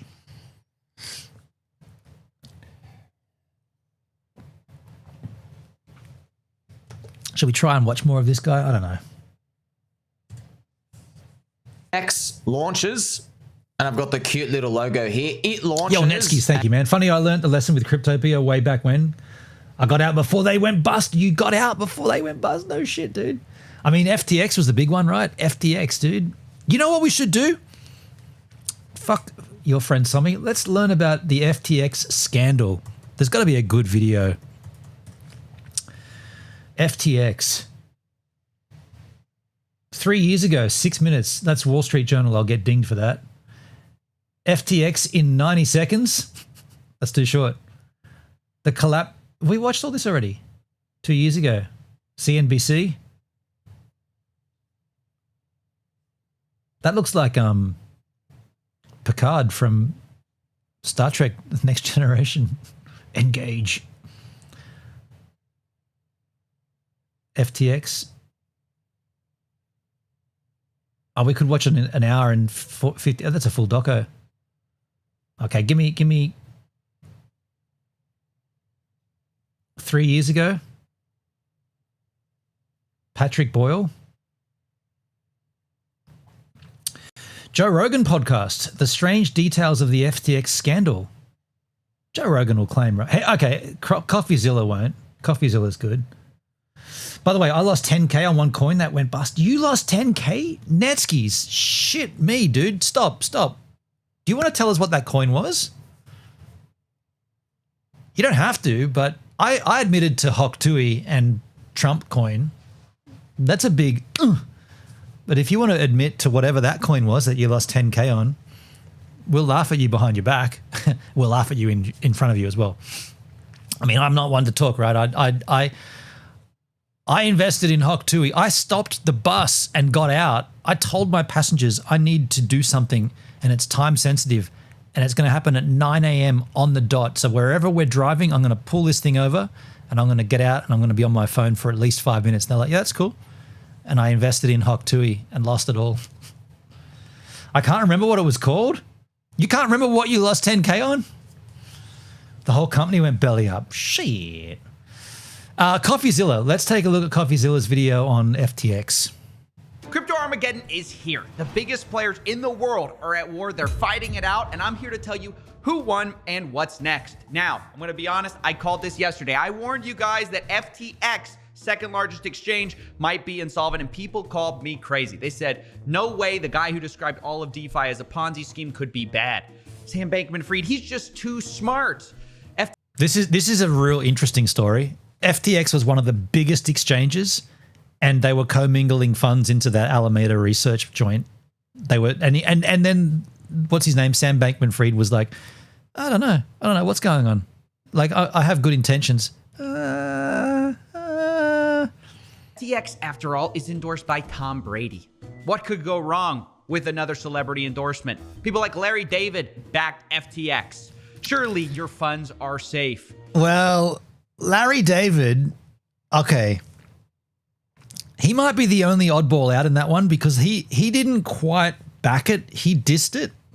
Although one would say that was his way of backing it by saying he basically said in his endorsement of FTX, he said it's all a scam. But that was his humor, right? But he was actually correct. You know what we should do? We should watch Larry David's FTX endorsement. Because this is quite funny because he even though he was paid by FTX to do this, it's funny that he says that it's a scam during his endorsement. This is his Super Bowl ad. I better be careful with this. I'll probably get stung, right? Probably get stung. We'll just mute the audio. The wheel? I don't think so. What does it do? It rolls. Yeah, so does a bagel, okay? A bagel you can eat. One of the worst ideas I've ever heard. Brother David, behold, it's a fork. I got 10 forks right here, baby. Am I right? So the concept is here is dissing everything, which is pretty much what his whole shtick is. What is it? A toilet, my lord. A toilet? You expect this court to do its business inside?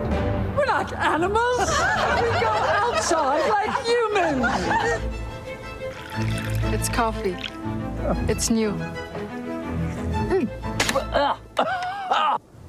Oh, it's awful. You don't like it? I'm all jittery and feel like I got a big job coming on. Netski's Pax, on the other hand, went from 3,867 to 8,435. That's good, man. Congrats, dude. Well played. Well played. Hancock, you sign first. No king! Gentlemen, have you taken leave of your senses? The people shall have the right to vote. Even the stupid ones? Yes. Stupid people vote? Yes.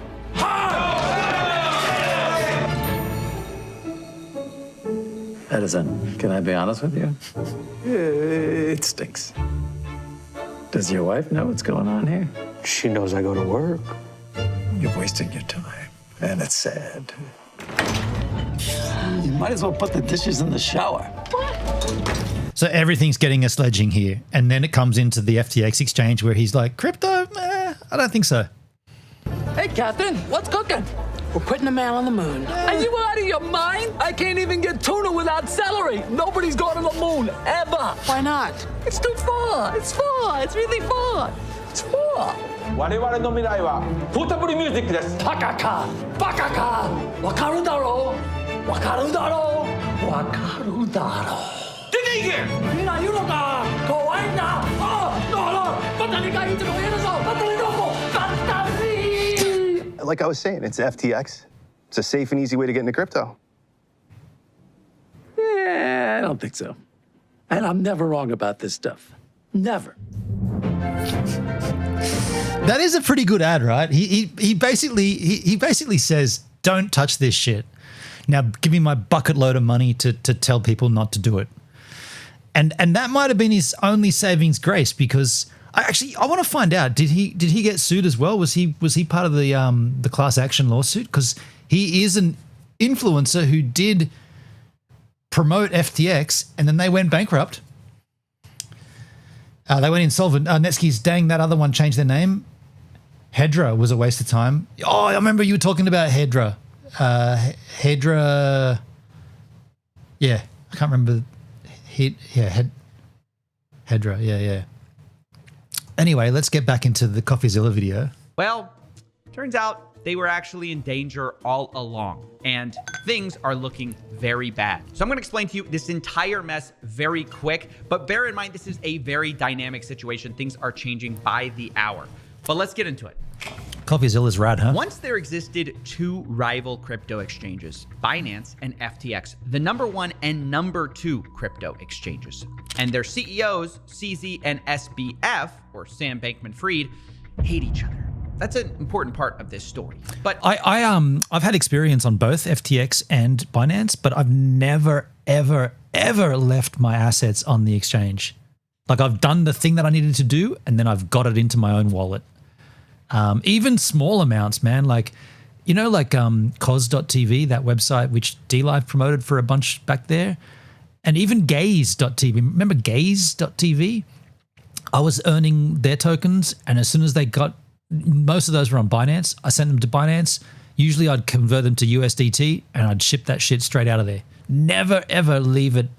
Never. Like, if there's anything you can take from this, anything, it's do not leave your tokens on the exchange. Take them to a custodial wallet.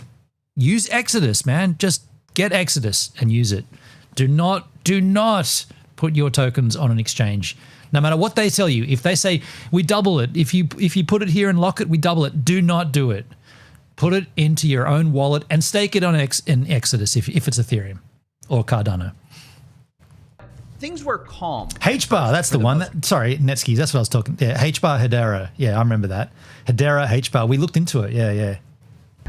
That's an important part of this story. But things were calm at first, for the most part. They played nice for years. Until recently, SBF decided to take a pot shot at his competitors' attempts to work with regulators and said, he is allowed to go to DC, right? Implying that CZ was banned. Now, he didn't know it at the time, but SBF set off World War III in crypto with this tweet, and he might have signed his own funeral. Because a few days later, a report came out from CoinDesk leaking FTX's financial balance sheet. And what it showed is that they had a lot of money, but it was sort of locked up in all these token projects they were a part of, most notably in FTT token. Not a huge loss, but 25% down since purchase. Okay, well, that's not too bad. I mean, if you're willing to hold on to it, is there the opportunity for it to come back? By the way, after this video,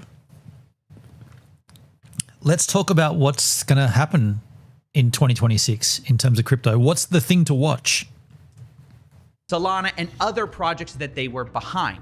And they couldn't sell the projects anytime they wanted to. In other words, even though they had billions of dollars worth of assets, they weren't very liquid. And it was arguable that some of the coins weren't that valuable. So they couldn't get access to these funds immediately. Meanwhile, they had huge liabilities of $8 billion, 7.4 billion of which were loans. Now, indicators are saying that H-bar is still good, so I'll hold. Yeah, man. If that's a very good play. I feel like if your time horizon is long enough and you can just hodl that shit, then just hodl it. Don't swap it. Don't sell it. Just keep what you've got and just hold on to that shit. Me personally, 2025, I dollar cost averaged into Bitcoin the whole year, every single week, whatever the price was. I had an automated $100 swapped out from my account into SwiftFX, purchased Bitcoin at the market price, put into a wallet every single week for a year, for the whole of 2025. I'm still doing that 2026, but I want to think about, you know, I mean, right now, Bitcoin, I got it on my phone, man. I got a beautiful home screen here on my phone. When I open my phone up, it cuts to, it's too dark. It cuts to the weather and the Bitcoin price and the time and the temperature, and 95,000 is the price right now. I guess the point of that is, how does 2026 roll out? 2026 looks interesting. Media, who is the person who called out the collapse of Celsius, which we've talked about extensively, picked this up in a scathing report. In it, he suggested that FTX and Alameda Research might be insolvent because all their money was locked up in these tokens that might be worthless. And if everyone tried to withdraw their money all at once, the company could likely not pay off their liabilities. Now, CZ saw this and decided to take an opportunity to strike against his biggest rival. He announced that day that because of recent revelations, which because of that report, quote, we have decided to liquidate any remaining FTT on our books. Wow. Now, this was massive given that FTX's #1 holding was So does anyone know how you got FTT tokens? If you, I mean, you don't have to have FTT token. You could just have your assets on the exchange and not use the FTT token. That'll go up with liquidity. When liquidity comes to HBAR, hang on to it, man. FTT. Their competitor Binance is saying that they're going to dump up to $2.1 billion worth of it on the open market, causing that price to plummet. Now, all of a sudden, you don't even have illiquid funds. You just have none of those funds. So even though I don't get, hang on, I guess I got to ask ChatGPT here, because I don't understand why you would have the FTT token. Let me just bring up a ChatGPT, and I just got to close my history of chats because it's, what the fuck? Oh wow, that was interesting. I'll just bring this down here. I want to ask, with regard to the FTX collapse,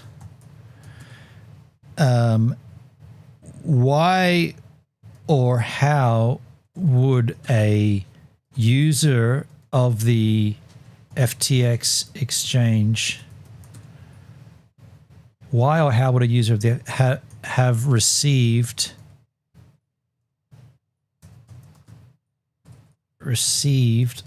the FTT token? I'll give it an uppercase W just so it all looks legitimatized.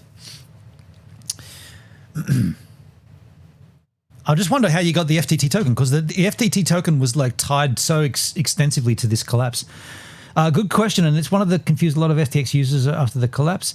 Short answer: most users didn't automatically get FTT just by using FTX. That's what I didn't think so. You only received FTT if you actively acquired it or earned it through specific programs. Here's how it worked. FTT was the FTX native utility token, similar in concept to BNB or Crow for Crypto.com, similar also to Lino for DLive. It was not a deposit token and not something handed out to every user. So how could an FTX user end up with FTT? They bought it, okay, and then they could buy FTT on the exchange, right? So why would you buy it? So you could stake it, I guess. Trading, people bought it because FTX marketed it as having perks. So you could get discounts on trading, okay. VIP benefits, so like a closer to the stage viewing platform and cheaper drinks. Increased withdrawal limits. So if you wanted to take money out, you could get more by having the FTT token. Collateral from margin trading, so you could fucking leverage the shit out of it. Okay, they're all horrible things. They received it as a reward. Okay. FTX sometimes paid users in FTT via referral bonuses, trading competitions, again, trading, promotional campaigns, airdrops, rare, but it did happen early on. So a user may have FTT without explicitly buying it, but they still opted into something that was paid out in FTT. So they used it as collateral. Some users acquired it specifically to post it as collateral for leverage trade, access higher margin limits. So these are all horrible things, right? So leverage trading is a horrible thing. You're going to get wrecked. You're going to get higher limits on your margin trades. You kind of, all right, I don't want to be the one to say it, but you kind of got what you deserved, really. Not really. This creates a feedback loop. FTT's price rises, more collateral value equals more leverage, and then it all turns out to be extremely dangerous. They're automatically exposed without even realizing it. Some users held the accounts as part of a risk calculation, but then even then, FTT was not deposited into user wallets.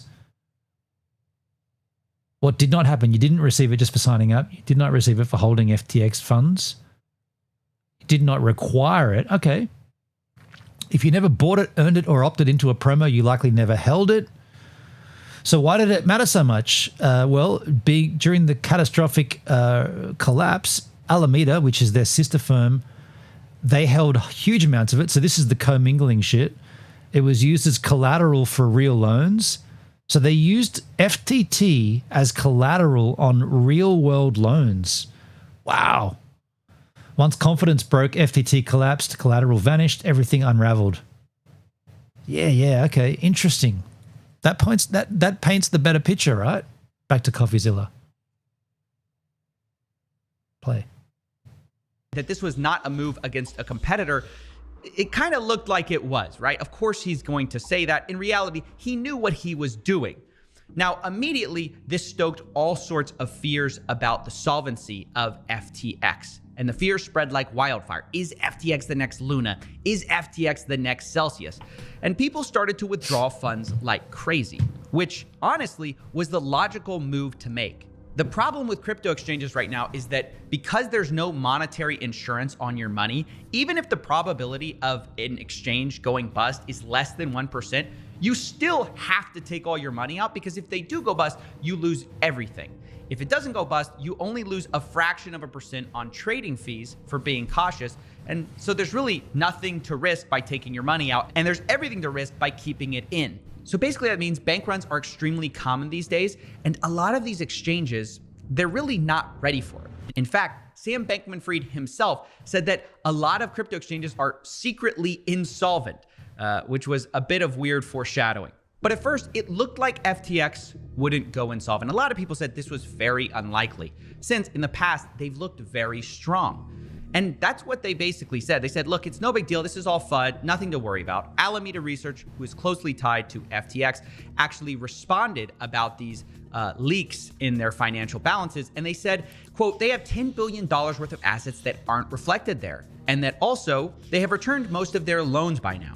And most shocking of all was that they offered CZ to buy all of his FTT off market for $22 each, near the current price. Now, the reason for this is obviously to show that, okay, we're not scared. We've got the money to back this up. And if you really aren't trying to sink us as a competitor, you'll be happy to do this private deal, get a better price, and not impact our price. It would save both parties a lot of headache. But unsurprisingly, because these guys hate each other, CZ wasn't having it. He said he was going to stay in the free market, signaling that he fully intended to squash the price of FTT, and he did. FTT dropped over the next 24 hours 30%. And not only that, reports started showing that FTX withdrawals were increasing. The bank run really was happening like CZ wanted. And this is the bank run, that's an interesting term, right? That's when everyone tries to withdraw the money from the banks. In this instance, it's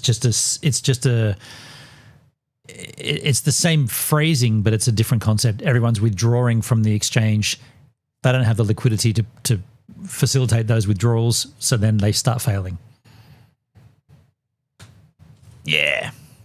We have to go back to Alameda's CEO, what they said about having $10 billion worth of assets, because there's some really key caveats about those claims. What are those $10 billion worth of assets?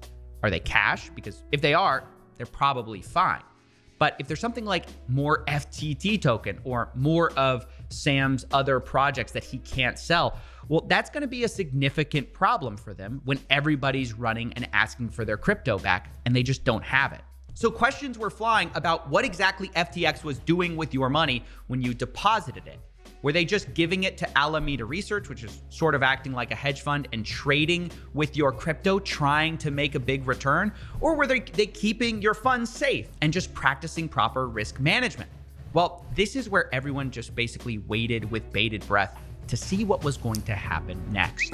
Uh-oh, this looks pretty bad. They froze withdrawals. And at the same time, the team basically went totally silent and people commented on how bad this looks on them. Why aren't they speaking? And people started to circle back to old clips of Sam Bankman-Fried describing DeFi and crypto as basically a Ponzi scheme positively. And they wondered, how did any of us trust this guy?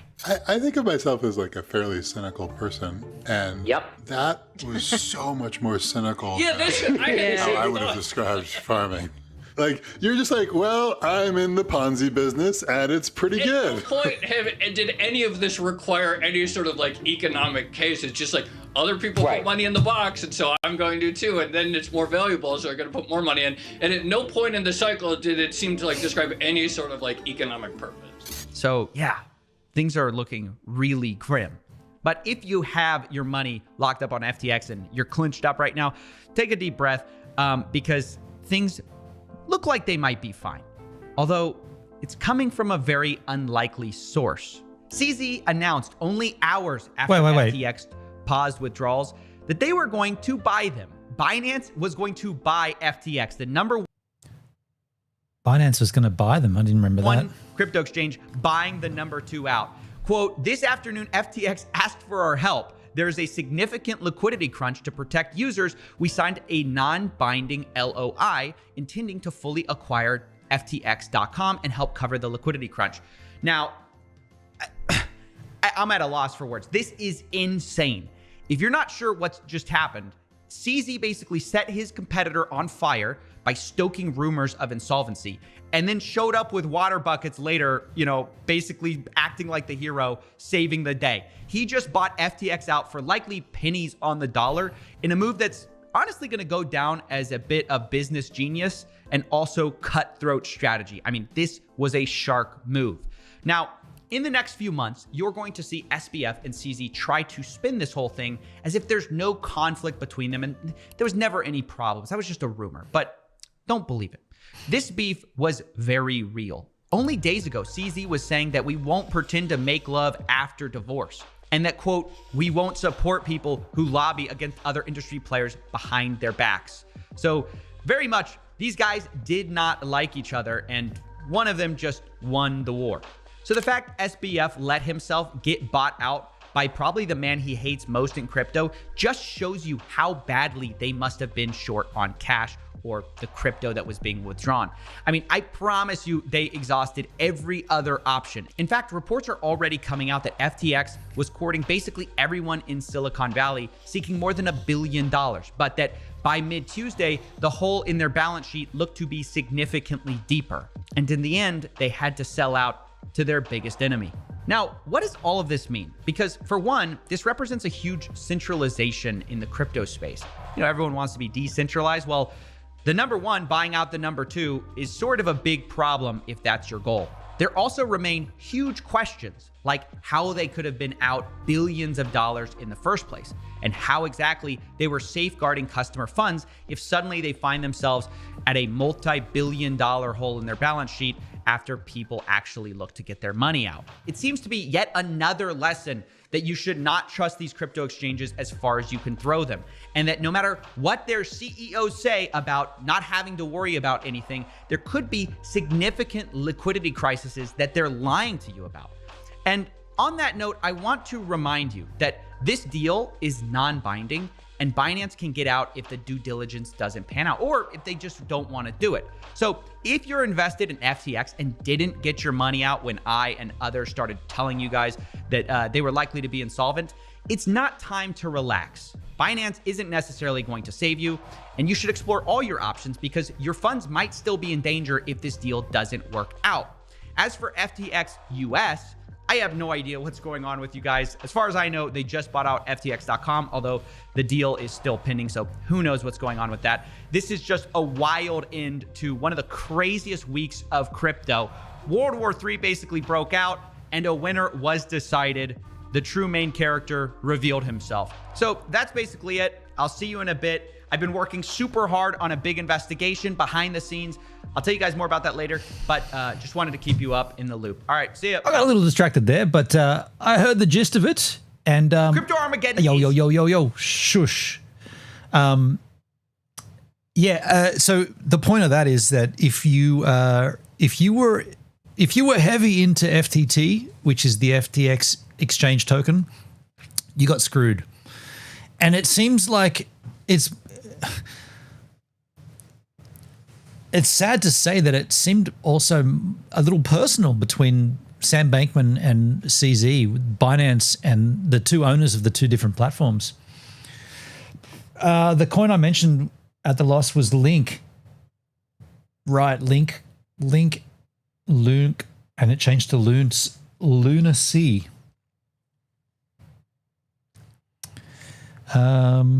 Excuse me one second.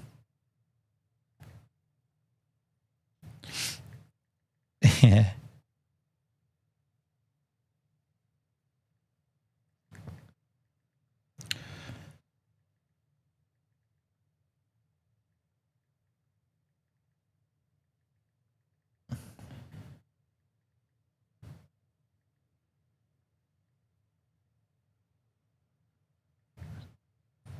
Sorry, this isn't very good content, but I'm just got something on the fly here.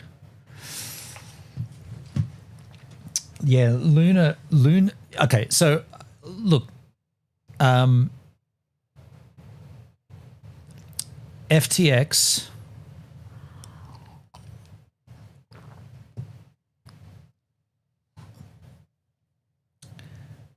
I'm looking in the recommended videos. There's a video here from CoffeeZilla. Crypto CEO Sam Bankman-Fried accidentally describes a Ponzi scheme. Should we take a look at this? CoffeeZilla, crypto CEO accidentally describes a Ponzi scheme. Yield farming. It sounds like something you do in World of Warcraft, but the year is 2022. Wow, he looks horrible with a beard. CoffeeZilla's a small guy, right? He's a short dude. He looks horrible with a beard. Who am I to speak there? Play. World has changed. Magic internet money is here, ladies and gentlemen, and yield farming, it's a crypto thing now. So buckle up, educate yourselves. This is what it really means. Hang on, let me look this up real quick. Ah, yes. Yield farming is the practice of staking or lending crypto assets in order to generate high returns or rewards. Do you know what I don't like about this guy? He disses all this stuff. But there is real money to be made in crypto. There is real money, real percentage gains to be made in crypto. Yet he kind of disses it. Like he just because this is new and it's unregulated doesn't mean it's not real. And like I said earlier, the OGs and Hex, they made a fuck ton of money, man. They cashed in on this shit. Netskis, the price of Terra Luna dropped over 45%. Oh, Duquan, right. Yeah. That guy. Okay, I got you. In the form of additional cryptocurrency. Now, are you confused yet? Don't be, because that's the whole purpose of this video. Sam Bankman-Fried, CEO of one of the world's largest crypto exchanges, is here. He appeared on a podcast to explain it to the unwashed masses once and for all. What is a yield farm? But it turns out in the process, he accidentally describes a Ponzi scheme, which is just sort of like really funny, because his one job in situations like this, talking to non-crypto people, is to reassure them this isn't a Ponzi scheme, guys. And instead, just right out of the gate, off rip, he's like, yeah, we just kind of keep putting money into this thing and it just, price goes up. Now, as a disclaimer, not all yield farming is a Ponzi scheme. People have been... Let's have a look at that chart. Terra Luna, I want to have a look at that chart, dude. You said it dropped to 4 zeros and a cent. I mean, 4 zeros and a 1. That's pretty similar to the Hex chart, dude. That's a pretty similar chart. Terra Luna, classic. There we go. 1, 2, 3, 4. Okay, so it's had a bit of... Well, fuck me. You had a lot of them? You held it? Shit. It was at $80, dude. 103 at its all-time high, and it dropped down to... Holy goodness gracious me, the chips. What the fuck happened, man? That was a bad day. No shit, man. Holy balls. What about that logarithmic chart? Forget about it. It's all bad. It's all bad, dude. How much did you hold of that, dude? I kind of want to learn about that. We'll just watch this first, though. Terra Luna. Lending money forever, and that's technically yield farming. That's not a Ponzi scheme. Now, on the other hand, the point of this video is that what this billionaire crypto CEO is about to describe, that is definitely a Ponzi scheme. So let's just check it out. A surprising amount of legitimacy for what farming could mean. You know, where do you start? You start with a company that builds a box. And in practice, this box, they probably dress it up to look like a life-changing, world-altering protocol that's going to replace all the big banks in 38 days or whatever. Maybe for now, actually ignore what it does or pretend it does literally nothing. It's just a box. All right, step one, we're already getting some red flags here. Pretend you're life-changing and actually do nothing. Okay, what's step two, Sam? And then this protocol issues a token. We'll call it whatever, X token. And X token promises that anything cool that happens because of this box is going to ultimately be usable by, governance vote of holders of the X tokens. They can vote on what to do with any proceeds or other cool things that happen from this box. And of course, so far we haven't exactly given a compelling reason for why there ever would be any proceeds from this box. But I don't know, maybe there will be. So that's sort of where you start. And now what happens? Well, X token has some market cap, right? It's probably not zero. Let's say it's, $20 million market cap. Okay, step two, make a $20 million market cap from nothing. No big deal, guys, it's crypto. Now, the interviewer, this guy, Matt Levine, sort of picks up on the insanity of this. He's like this serious investment banker guy, you have to imagine. And he's like, look, no, it can't be worth nothing. You can't do this. And Sam Bankman-Fried's like, the hell, I can't. From first principles, it should be zero, but okay. Sure, okay. I completely reasonable comment. That's not quite true, but when you describe it in this totally cynical way, it sounds like it should be zero, but go on. Describe it this way, you might think, for instance, that in 5 minutes with an internet connection, you could create such a box and such a token, and that it should reflect it should be worth $180 or something market cap for that, that effort that you put into it. In the world that we're in, if you do this, everyone's going to be like, ooh, box token. Maybe it's cool. If you buy a box token, that's going to appear on Twitter and it'll have a $20 million market cap.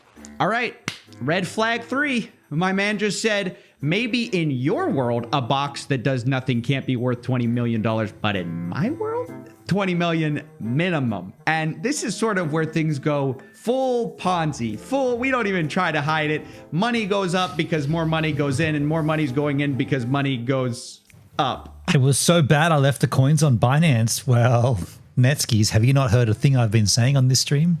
Don't do what Net TV did do. Never do that.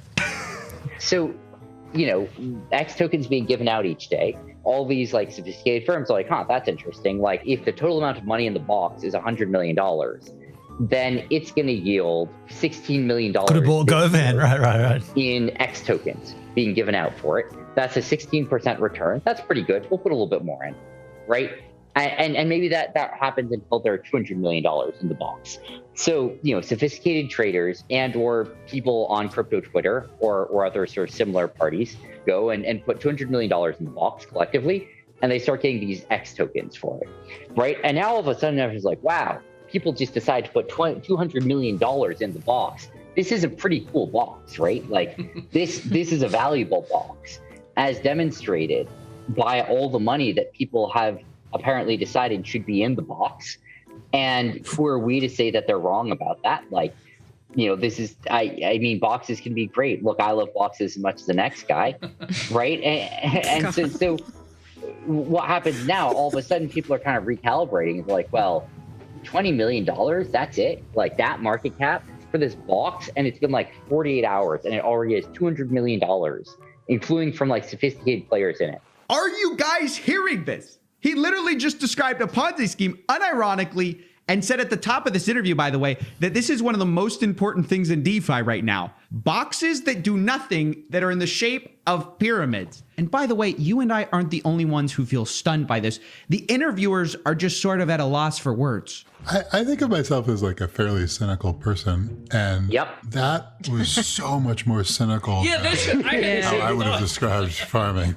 Like, you're just like, well, I'm in the Ponzi business and it's pretty good. At no point did any of this require any sort of like economic case. It's just like other people put money in the box, and so I'm going to too, and then it's more valuable, so I'm going to put more money in. And at no point in the cycle did it seem to like describe any sort of like economic purpose. I think the thing, what I'm seeing from this is like people, and CoffeeZilla here is doing this right now. He's jumping to this is a Ponzi. I think like there has to be something to be said for like the transferal of like tangible assets into the digital world. Like this idea of a box and people put things into it and it's got a value. You might say that doesn't make any sense.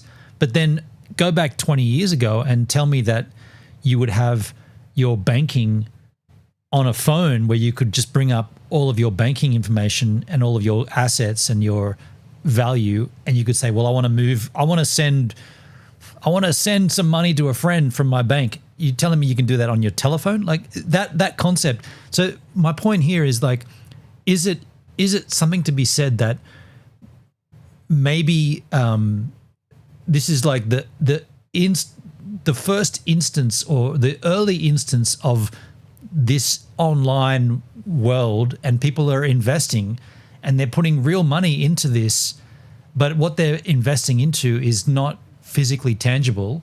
But that shouldn't be any different than holding a cell phone in your hand and saying, I've got everything on here. You know what I mean? Like it feels like it's just being felt out right now. That's the way I look at it anyway. Netsky's pretty sure that 10K went to nothing. Then they changed the name and gave a tiny amount back. Damn, dude. But it was at this point in the interview where I thought, okay, finally some sensible people in the room. Clearly, Sam just got called out for pitching Ponzi schemes. He's now going to backtrack, right? Wrong. Instead, Sam goes, this is my world. And you guys are boomers and just don't understand how money works. And it is sort of like real monetizable stuff in some senses. And, you know, at some point, like if the world never decides that we're wrong about this in like a coordinated way, right? Like you're kind of the guy calling bullshit, saying, no, this thing's actually worthless. But in what sense are you right? You could see something get market cap in the way that, I don't know, Dogecoin or Shibcoin have, right? Where people are just kind of like, haha, and then they buy it. And if you're like, that's dumb, it has no cash flow, I'm going to short sell it, you lose all your money. There it is, guys. The unironic investment case for memes and Ponzi schemes. They have value because people say they have value, and who are you to say otherwise? I mean, what do you even say to this? Because on the one hand, this is insane and breaks all monetary theory. On the other hand, that guy has $1 billion, well, multiple billions, and I have multiple thousands.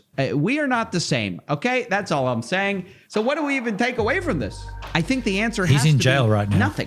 I hope you guys learned nothing. There is no good lesson here. But only maybe a few chuckles and laughs at the inevitable decline of our society into... I don't know if it's that extreme. I mean, you learned something. 3.1 million views. Dude, CoffeeZilla learned something. He got a fat bankroll out of that one. Let's take a look at Terra Luna. Terra Luna crash. Oh, it's CoffeeZilla up front. 1.3 million views. Let's have a look at how Luna collapsed. I didn't expect it to be CoffeeZilla, but... It's hard to believe that only a week ago, Luna was one of the top cryptocurrencies with billions of dollars flowing into it. And all it took was one market downturn to turn this golden token into digital toilet paper. I mean, in 1 week, Luna has gone from $80 a token to less than $1. Shit! Ow! Sorry, Netskis, this is not aimed at you, man. Sorry, dude. This chart is just hard to look at, I'm warning you. It reminds me of BitConnect. Not to mention, UST, their stablecoin, is still depegged. And at this point, I think it's safe to say it's over for Terraform Labs. There's simply no way to reestablish the trust that algorithmic stablecoins need. I mean, after all, who wants an unstable stablecoin?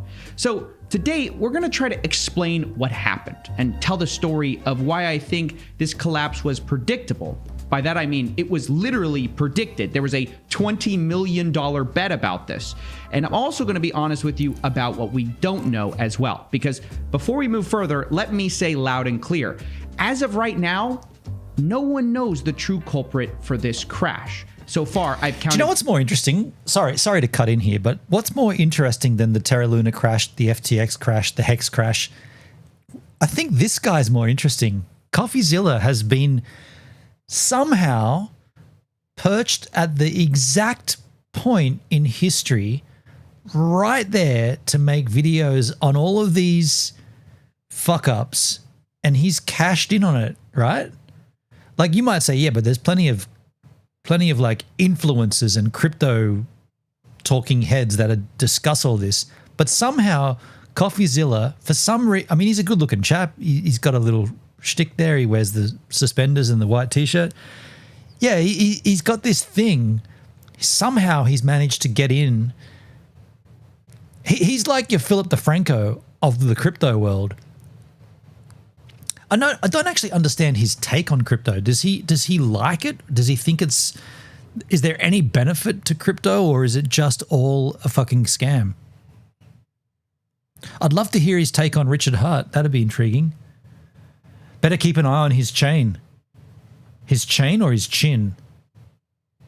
Has he got a token? CoffeeZilla, I want to subscribe to your newsletter. I want to buy his token.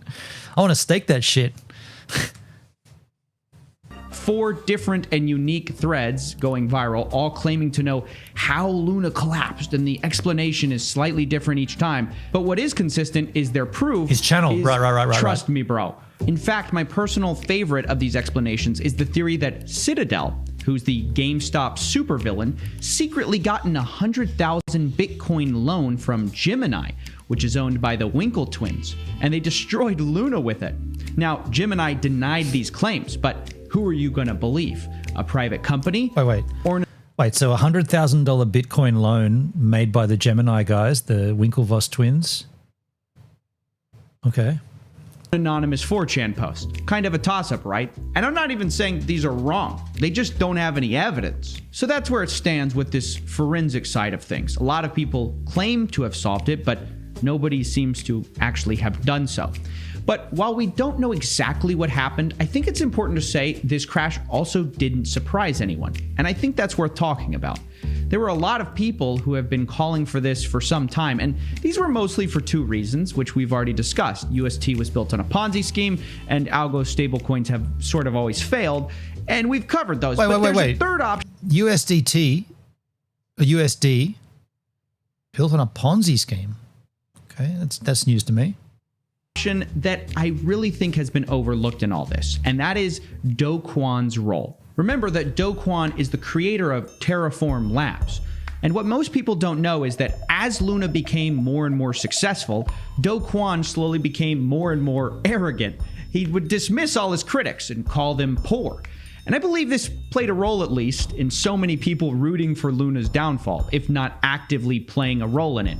As I said, we don't know if Luna's demise was like an attack or naturally occurring, but I want to give you some examples of this because I think we can learn from it about sort of what not to do if you suddenly happen to become ultra rich and powerful. So on November 25th, 2021, a guy named Freddie Reynolds proposed a theory of how you could crash Luna with a Soros-style Black Wednesday attack. By that, he's referring to when George Soros broke the British pound. And he goes into great detail about how you could do this if you just had $1 billion on hand. He described a process where you could make $50 million and sort of rinse and repeat it until Luna falls apart. Now, in response to this possible attack vector, does Luna investigate? Does it implement strategies to defend itself? No.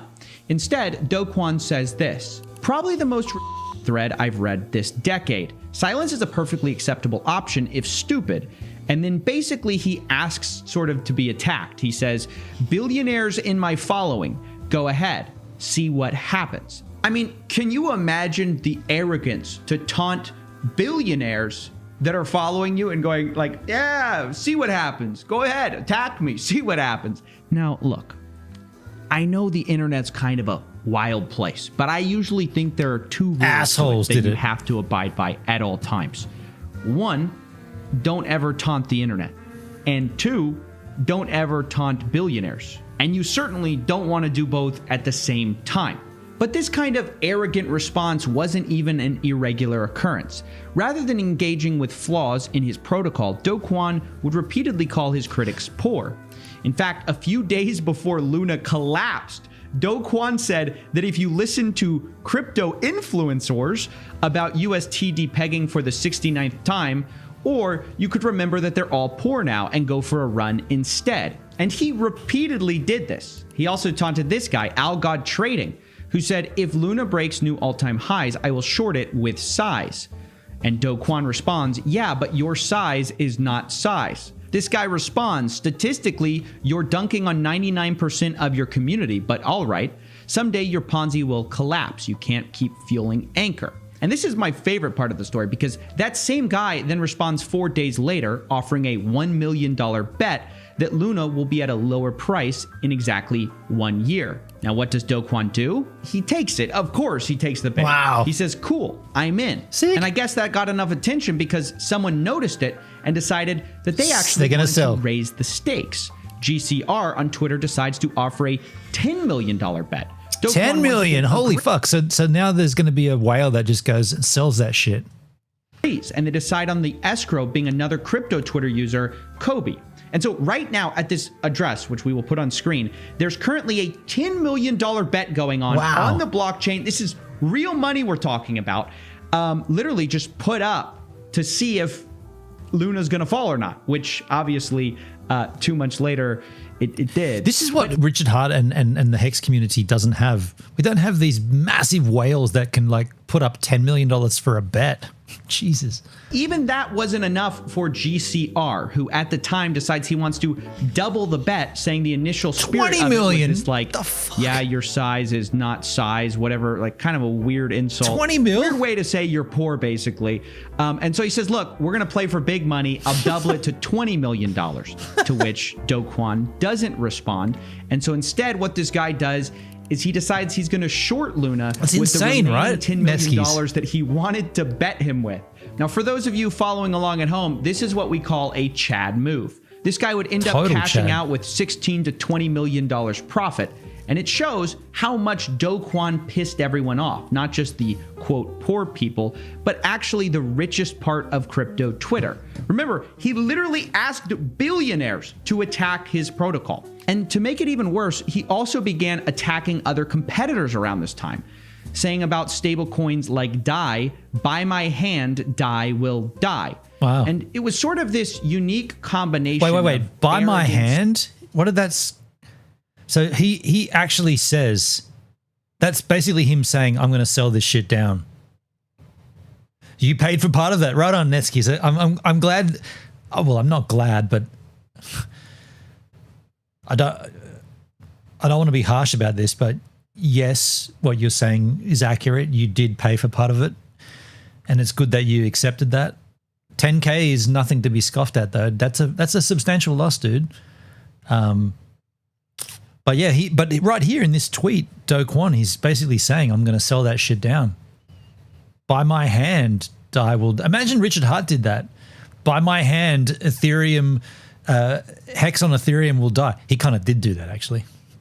They will die. Sucked my nads. It was sort of this unique combination Totally. of arrogance, antagonism, and disregard for criticism that Only here on my stream could you use such descriptive language, and I get a chuckle out of it. But yeah, you're dead right. He sucked your gonads dry. Jesus. Contributed either directly or indirectly to Luna's collapse.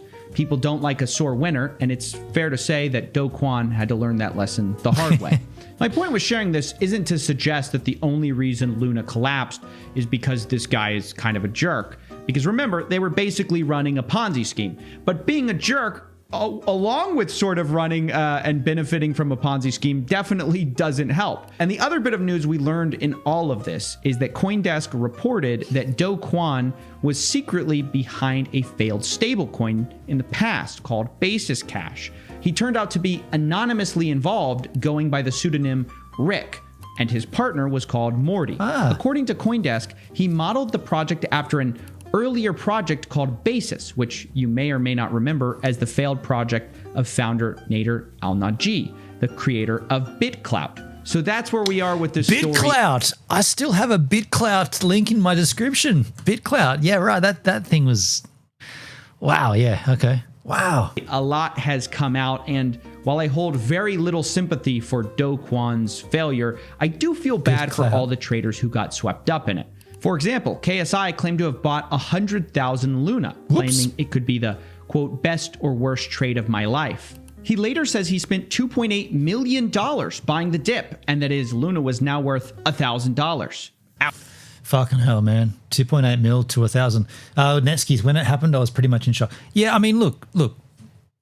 I don't want to, don't get this wrong. I'm not having a dig at you or having a crack at you. I mean, I've done my shit. I've lost money in Hok Tui and President Trump token. You lost 10K. Mine was substantially less than that, but still enough to be a bit of a burden. It's not quite 2.8 million that KSI invested, and it became 100,000. But yeah, we all learn, man. Ouch. And that's not even. And it wasn't because I left it on his. Yeah, that was have millions to different. spare. Yeah. I mean, I cannot stress this enough. Billions of dollars have been wiped out overnight. Like, Reddit communities are being makeshifted from supporters into support groups. Like, I don't want to show you guys too much of this because it is dark. Some investors lost houses. Others lost killed themselves life out of this savings. shit, huh? And that's truly sad. Yep. But we can't forget about the painful lessons things like Luna can teach us. In this case, it's sort of three things. Don't taunt internet billionaires, don't build Ponzi schemes, and beware algo stablecoins. That's basically it. Pump the stock, and I'll see you in the next one. Pump the stock. I mean, he's got a good point, right? Let me pause that before it continues in auto roll. Hey, Netskis, you're the only one that's here. Well, Rob was here earlier, but it's just you and me. I kind of want to do more crypto streams. I feel like, I don't know, like there's something about 2026 that could be, I don't know how to word this eloquently, but I feel like 2026 could be a big year for you know what? I'm not going to, no. I want to do more crypto streams. I want to talk about, I feel like Richard Hart's gone. There's no reason to be hanging on to that hex and all that stuff. It's there, it's doing its thing, but I want to engage, and I want to find out where can we waste our money in 2026. That's kind of what I want. Where can we invest our money to let it all go to shit this year? It's early. It's the 17th of January. We got a whole year of this. So what can we do aside from? I'm going to keep DCAing into Bitcoin. I might even DCA into Ethereum as well, and keep adding it to my stack and start, keeping those staking in the Exodus wallet, keeping that added to. I don't know. I think it is well. Big things are going to. I mean, I don't know. Like Trump was, promoting Bitcoin, and he wants crypto to come back to America. What are we? 2.5 years into his 4-year campaign? I don't know. I feel like we're at a crossroads, or we're at a point where things could happen. I guess what I'm saying is I I'm not excited. I'm not excited by anything right now. And I want to be. I want to be excited by something. Look at this man's face, man. Like, look at his face. He excites me. I want to be excited by something. So if you've got any recommendations, you know, just put them in the Discord and we'll go from there. But in the terms of this stream, I'll say ta-ta right now. Thanks, Netskis. You've been here the whole time, so thank you for hanging out with me. And I'll catch you on the next stream. Cheers, Azizes. Shit, yeah. Started out alive, man, that was the play. Streaming every night, building up the No issues on the stream too. No glitches. I had to find my way. Now I'm hopping platforms, surfing through the fray. Got my crew behind me, yeah, we call them givers. Chilling IRL, catching all the rivers. Give some minutes. Sparkle in the chat, bringing lost to the grind. Talking crypto games while we sipping Jack Fine. Get him out of there. Minute, yeah, we take our time. Living in the moment, the nice subtle rhyme. Through the land down under, screaming through the night.